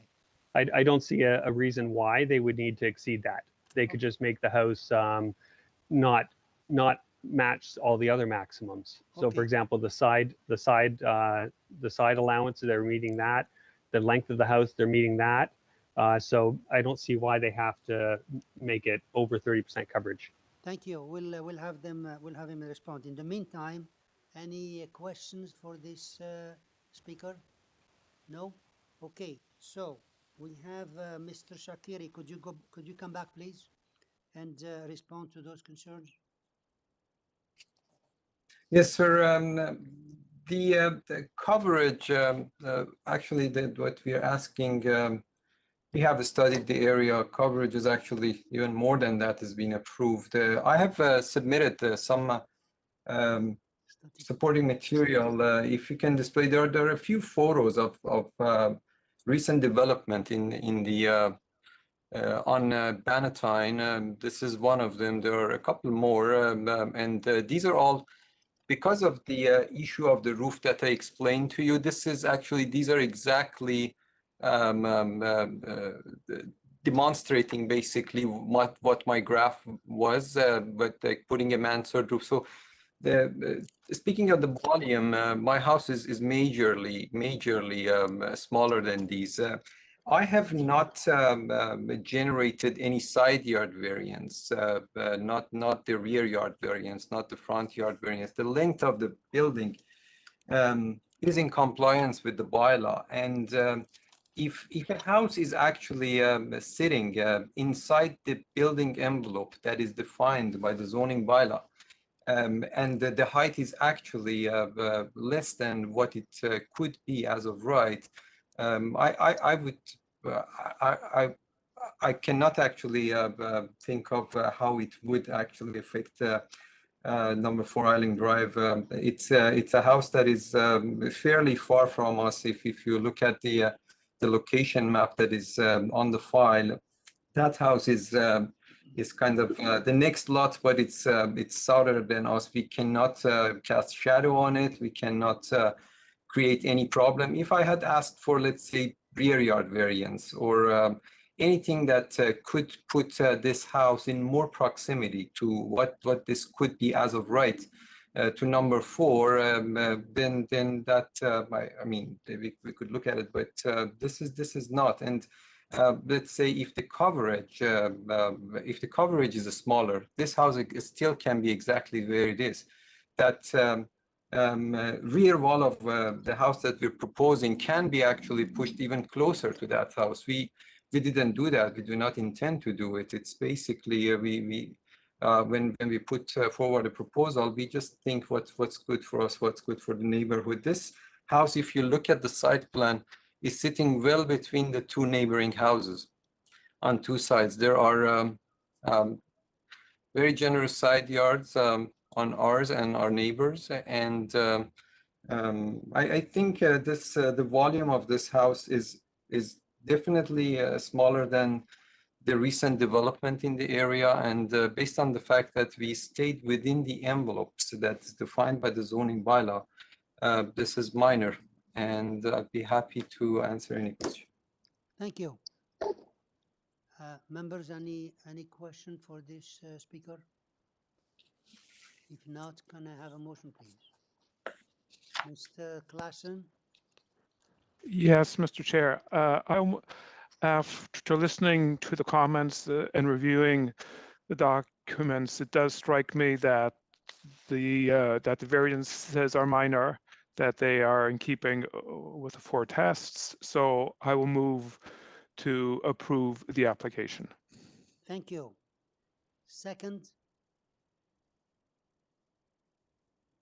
Second? I don't see any. Miss Sankar, second. Oh, Mr. Taro. I have 2 seconds. Okay, Mr. Bartolo, yeah? Mr. Bartolo, second. All in favor? Opposed?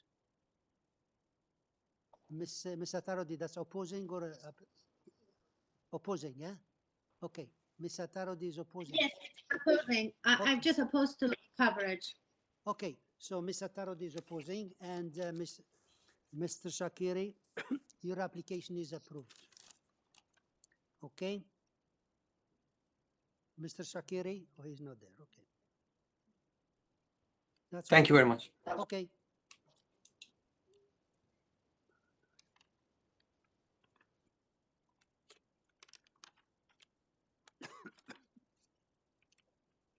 So that was Mr. Shakiri.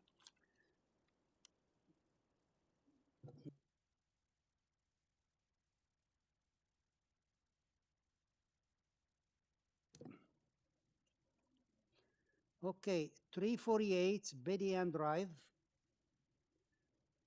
which is used to be 31, now it's 32. Again, this is 348 Bedian Drive. Okay, we have here one only agent who is registered. Nejin Akhlaqpour, are you there? Yes. Okay. Hi, good afternoon, Mr. Chairman, and good afternoon, committee members. Okay, can you please just state your name and address for us for the records here? Yes, it's Negin Akhlaqpour from Trilliant Build and Design. The address is 180 Grandview Avenue, Thornhill, Ontario. Thank you. We have no other speaker registered. Members, do we need the presentation? No? Okay. This is 32.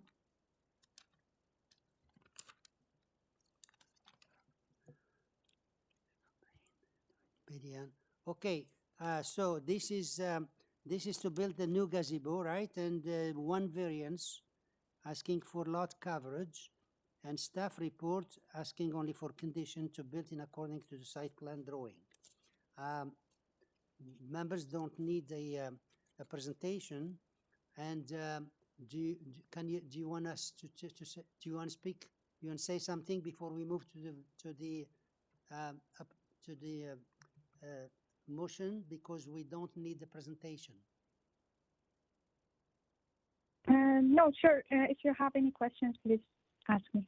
Thank you. Okay, any motion? Ms. Sankar? Yes, through you, Mr. Chair, I'll motion to approve this application. And I do believe that it is minor in nature given the type of build. And I'm going to make it subject to the staff report. And the staff report really is around the proposal be developed substantially in accordance with the site plan drawing submitted to the committee. And that's the February 1st, 2021 staff report. Thank you. Thank you. Second, Mr. Klassen, all in favor? Okay, your application, thank you. Your application is approved unanimously with just that condition of the staff, okay? Thank you very much. Okay, 32 was done, now 33. Okay, now we're back to the normal, I think. Application number 33, which is 28 Vanley Crescent. Application number 33. So the number 33, we have a 1, 2, 3, 4 speakers, including the agent. The agent is Thomas Glock. Are you there? Yes, I am. Can you please state your name and address for us? Thomas Gluck, 9 Magpie Crescent, North York, Ontario. Okay, so you're asking here. We'll give you the usual 5 minutes to give us a presentation because there are more speakers to address us. So please go ahead and give us a small presentation as to what the merit of your application, and it'll give you the 5 minutes. Thank you, Mr. Chairman, members of the committee. I'm the architect and the agent for the application at 29 Vanley Crescent. Mr. Chairman, may I ask you to share my photo number 1?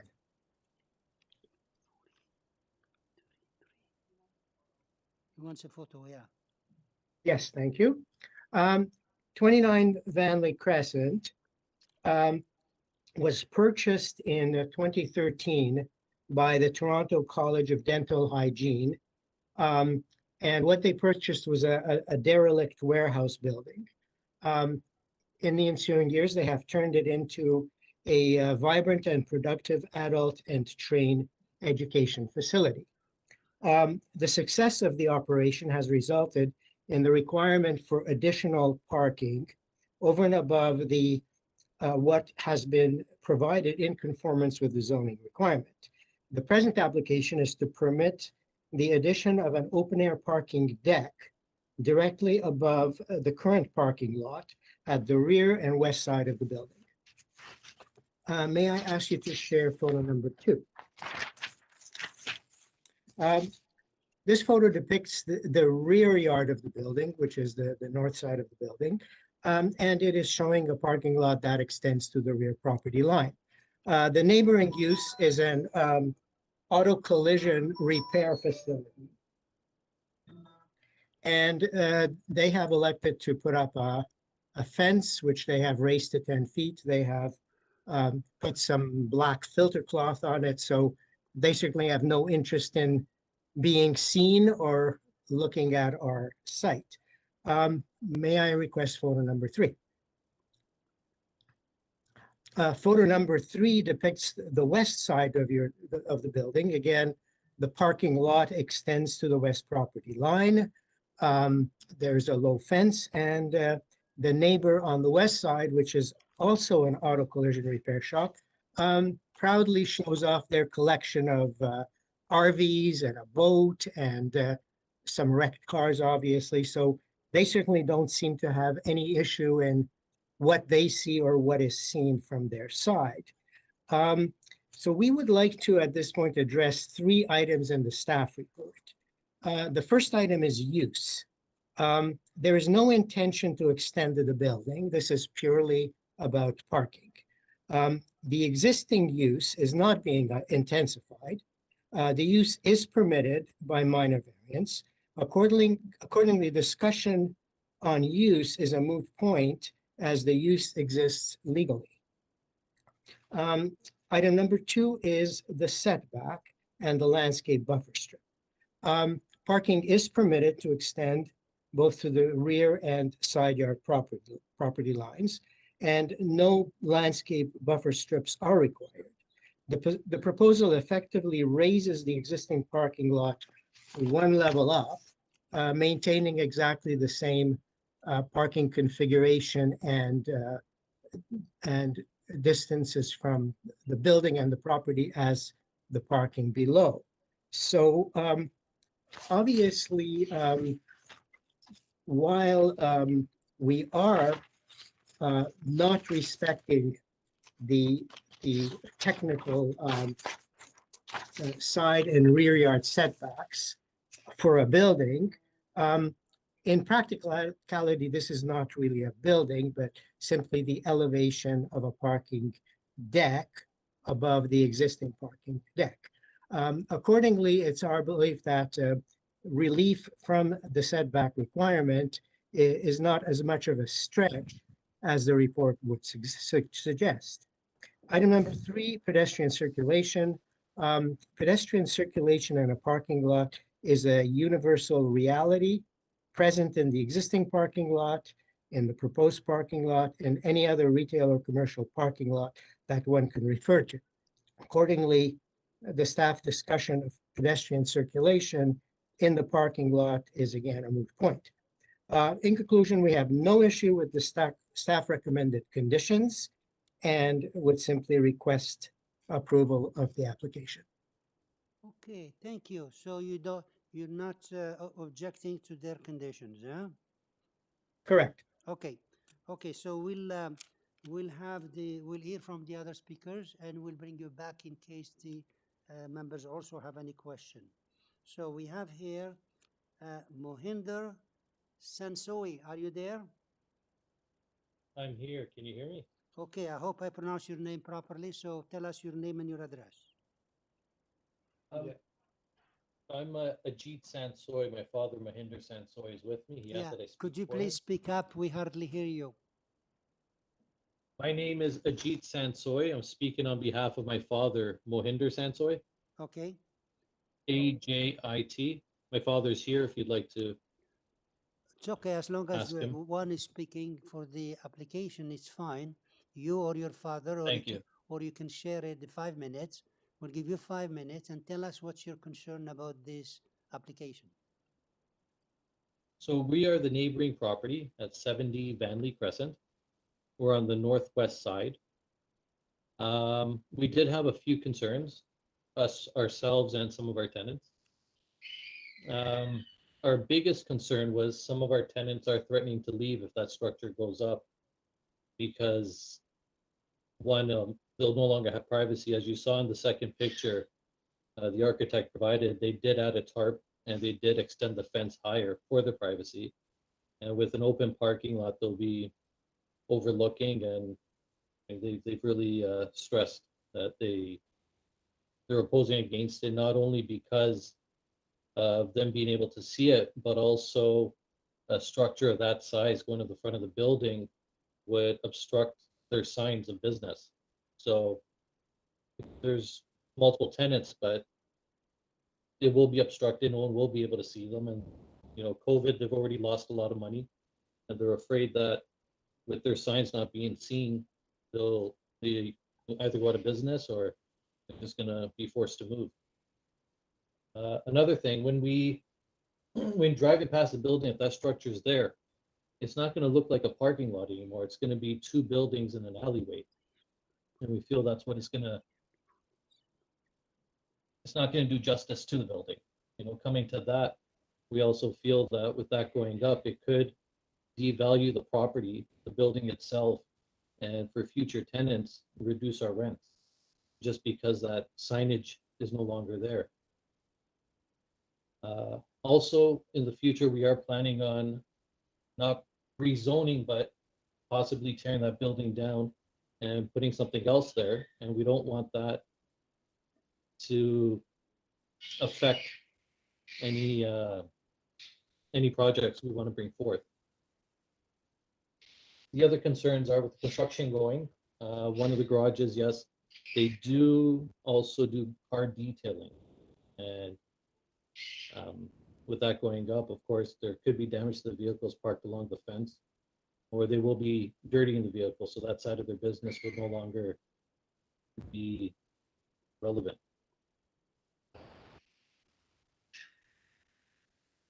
That's it? And so with the, Thank you. I'll see if the members have any. I did have a few other things. Okay, please go ahead.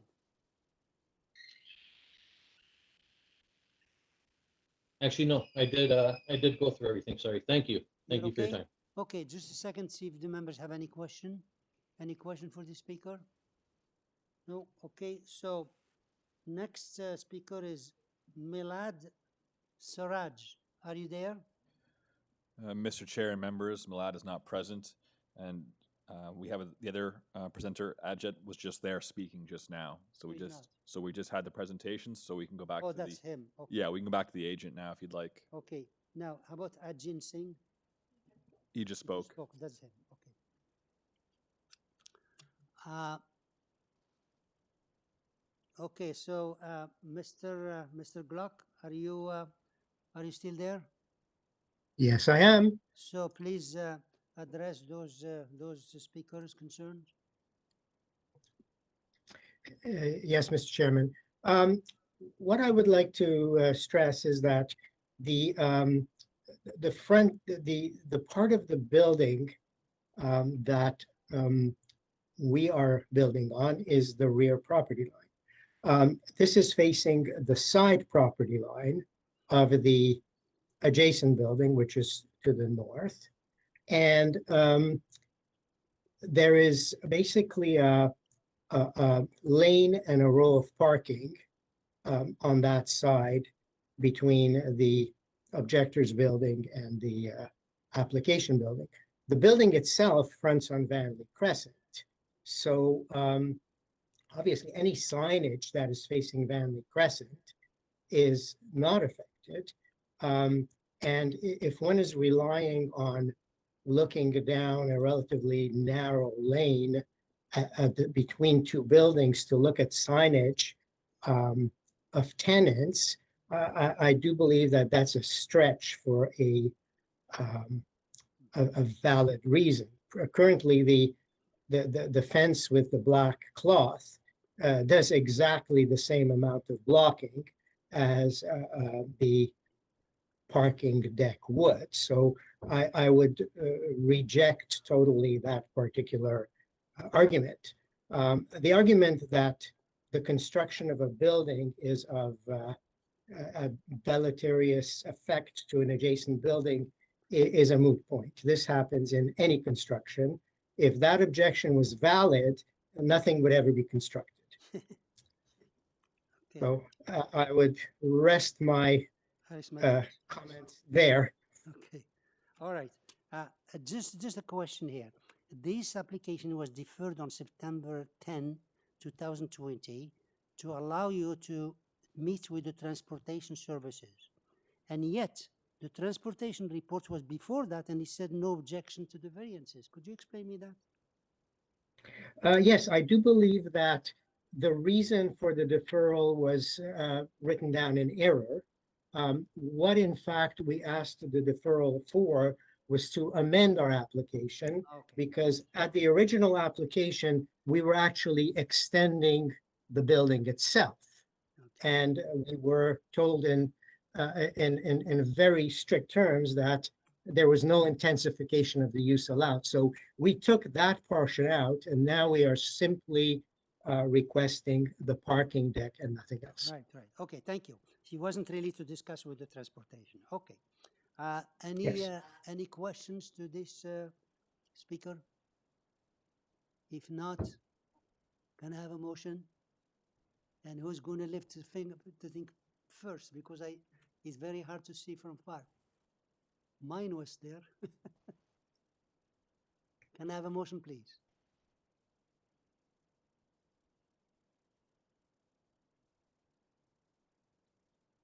If you still have a question, you can still question the applicant.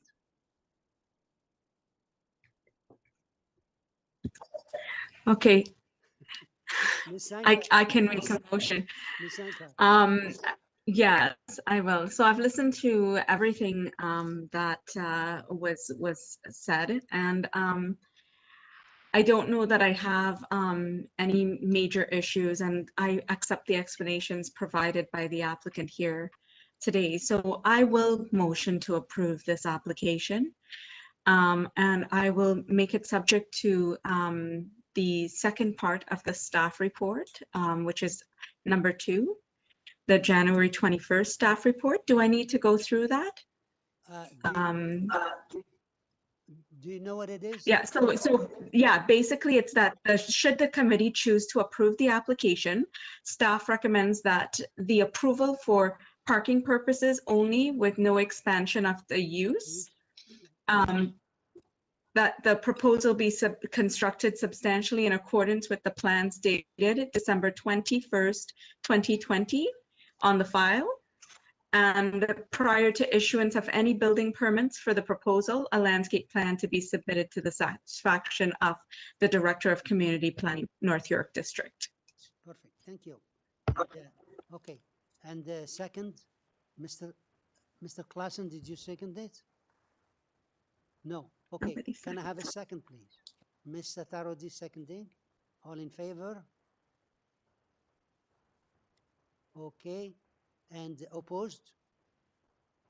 Mr. Klassen is opposing, and your application is approved subject to those conditions. Okay. Thank you very much. You're welcome. Okay, so that is item number 33. Now 34 was deferred. And now is number 35, which is 459 Hopewell Avenue. Application number 35, which is 459 Hopewell Avenue. We have 2 speakers, Ms. Evangelista and another speaker. Ms. Evangelista, can you please come back, and again, you know the drill, we need the name and address. Ms. Evangelista, are you there? 53. Yes, I'm here. Can you hear me? Yeah. Now Hello? Now we hear you, yeah. Okay. Yes. Yes. So I'm Evangelista on behalf of the owners of 459 Hopewell Avenue. Thank you. Thank you. We have one more speaker here. Mr. Chair and members, the local area resident is not present on the call. He's not present. Okay, so all we have is you. So let me ask the members, do we need a presentation? No? Yes, I prefer a presentation. Okay. And I would like to know the explanation. Okay, Ms. Atarodi would like a presentation. So please, Ms. Evangelista, 5 minutes, make us a short presentation. Absolutely, absolutely. Okay, I've just joined the team for this particular project, and this has been going through the process at the city for quite some time, as transportation has some concerns. So what brought us here today? So the owners of 459, they purchased this house in 2014 with the understanding that the 3 units that existed and have existed in time since going probably back into the 1990s. So when they bought this house, it was already 3 units, okay? So what brought us here? The stairs, the rear exterior stairs were decaying. They needed to be rebuilt. And the owner wanted to, go through the proper channels, went to the building department and found out that these, in fact, are not 3 legal units, and one of which his mom lives in, right? So, and that's what brings us here today. So this isn't existing. We are not changing the footprint. We're not changing the interior. We're not changing anything to the house. This has been like this for many, many years. So what he would like to do is he would like to legalize it, right? Because, should anything go wrong, and he wants to, be able to be under the OBC code. So why there has been delay in this project is transportation had some concerns regarding the parking. There is a garage right now at the back of the house, but that garage will be removed. There is a right-of-way between the two homes, which again goes back to when this house was built in 1960s, I would take it. And the garage is going to be removed. 2 parking spaces are going to be included. And transportation, we did provide a report from NextTrans to help show and illustrate how the maneuverability at the back and at the front of the home. So transportation is now satisfied with how we've illustrated that. And, you know, this is at Dufferin and Eglinton area, close to the new to transportation TTC. And it's right in the urban area where everybody can walk to everything, and TTC, and with the 2 parking spaces, there's parking on the road. So I feel that, you know, especially that we are not changing anything, the footprint's not changing, no additional alteration. We want to just make it legal. And that's what the owner would like to do. He'd like to make it legal so that then, you know, he can actually deal with the building department and comply to OBC. And that, I believe, meets the 4 tests. And I respectfully submit that it is in keeping with the area of the neighborhood. Thank you. What you're saying about transportation, this application was deferred on March 5th because they want you to talk to the transportation, which required it. The transportation report subsequently on February 3, they said that February 3, they say requested deferral, and on February 5th, they sent the report saying no objection. So is that the time you discussed it with them? Yes. So they had the report, and they reviewed the report. We had extensive conversation with them, and that's why we went and we received the report from NextTrans, who is actual, you know, traffic consulting company. And that's why now on February the 5th, transportation is in support. Yes. Thank you. Ms. Atarodi, that's your presentation. Do you need any questions or motion? No? Okay, no questions. So I can put forward a motion. Please. If there's no other question from my other panel members, no? Okay, I want to put forward, the explanation was very clear. So, I mean, she explained it very clearly that that was the existing situation, and also the transportation have no objection. Therefore, I want to put forward a motion to approve this application with no condition. Okay. Second, Ms. Sankar, all in favor? Okay. Ms. Evangelista, your application is unanimously approved. Thank you very much, Mr. Chair. Have a great evening. Thank you. And members. Thank you. Bye-bye. Number 36, which is 380 Courtly Boulevard, application number 36. We have just one speaker who is the agent. Mr. Wengel, are you there? Yes, Mr. Chair. Richard Wengel, 102 Avenue Road. Okay, can you please, okay, so you said the address. Now, we don't have any other speakers, so I'll ask the members if they need any presentation. This is to build a new dwelling, and staff report has condition. I don't know if you saw it, and we have 9 letters of support. So, do we need a presentation? Yeah. I appreciate the presentation. Yes, please. Okay, Mr. Wengel, could you please give us a small presentation, and we'll give you the usual 5 minutes. Thank you, Mr. Chair. If we could just bring up the presentation material.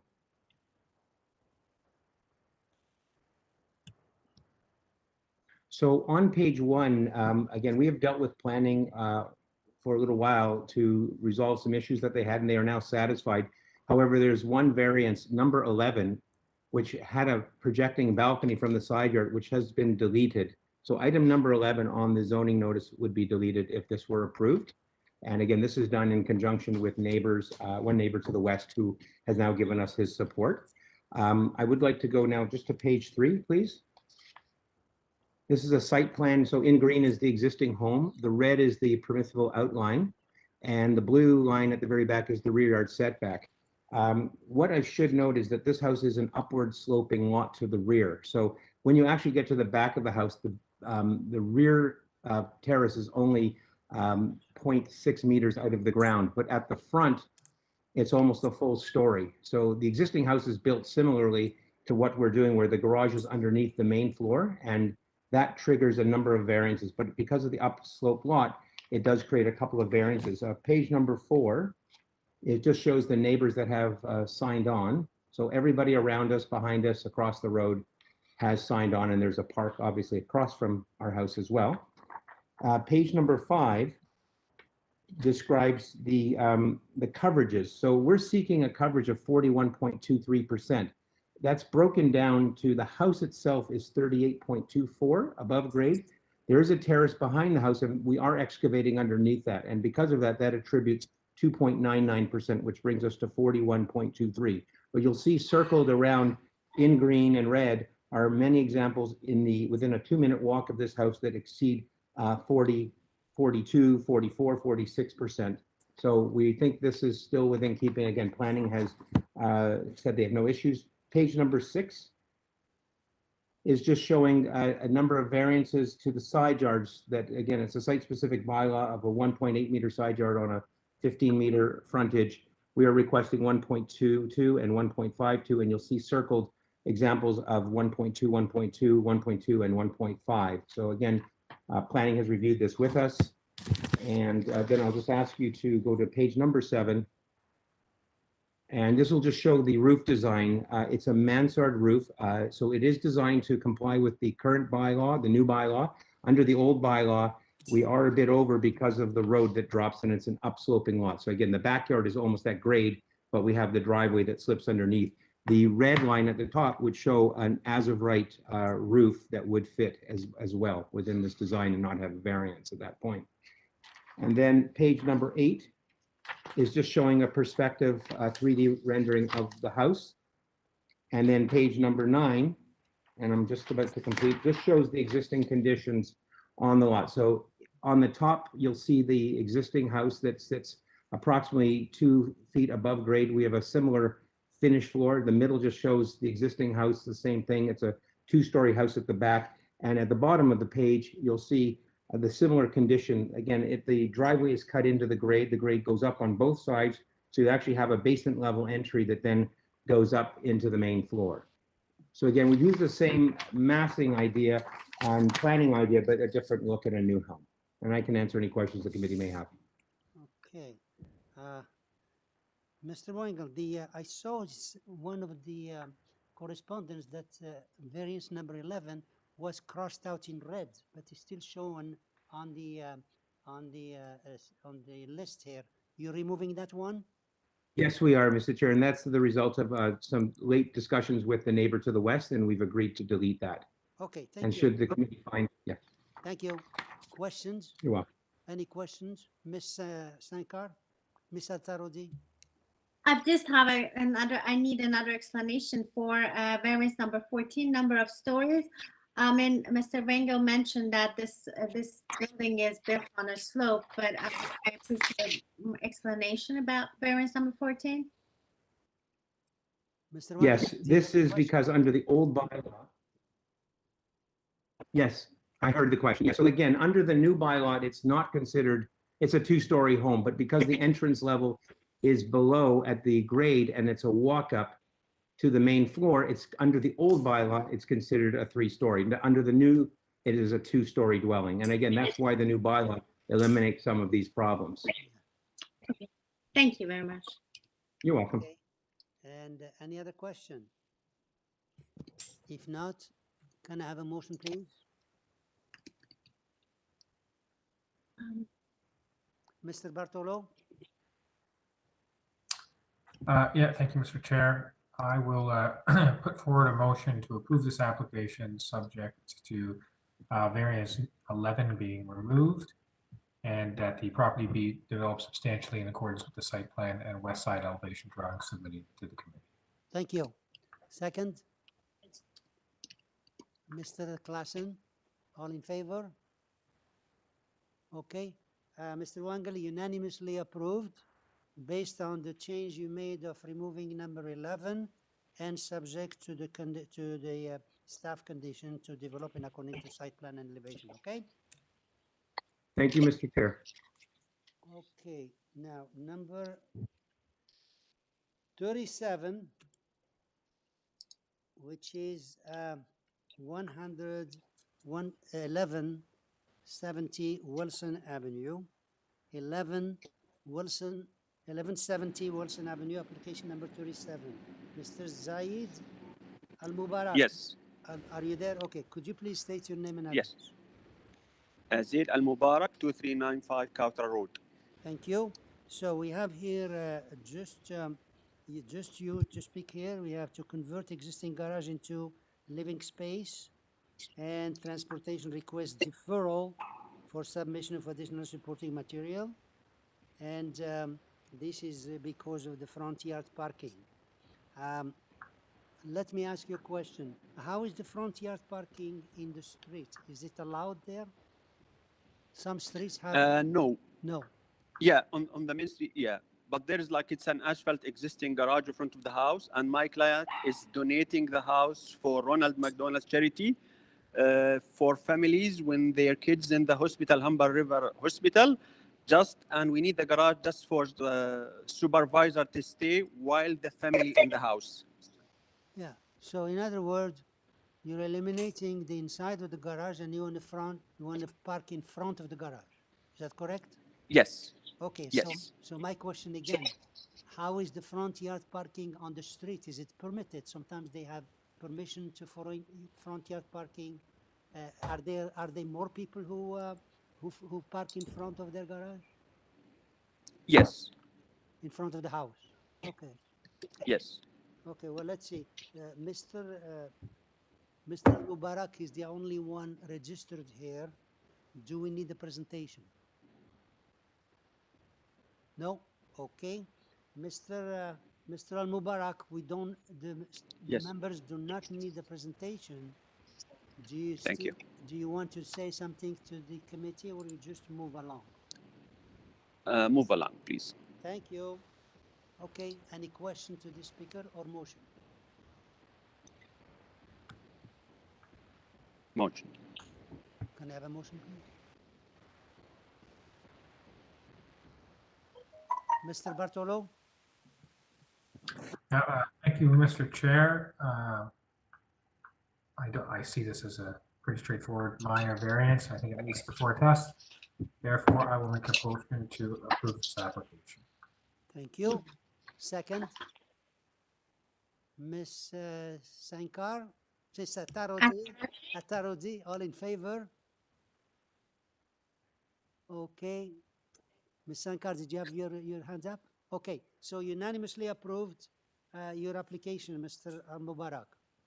No, Mr. Chair, I oppose, just to let you know, I oppose. I'm sorry. Sorry. That's why I asked at the end. Okay, so your application is approved and Ms. Sankar is opposing. Okay, so I think that's the end of it. Can I have a motion to determination? Motion to terminate. Motion to terminate at 8. Sorry? I put forward a motion to terminate at 4 o'clock. Thank you. Second, Ms. Sankar. All in favor? Okay. Okay. So it's finished at 4 o'clock. If you want to stay in, you can stay. Bye, everybody. Okay. Thank you, everyone. Have a good day, everybody. Okay, bye-bye. Thank you, everyone. Yeah, sorry about the confusion of the change of the numbers of the, we did it because we had to change the sequence. So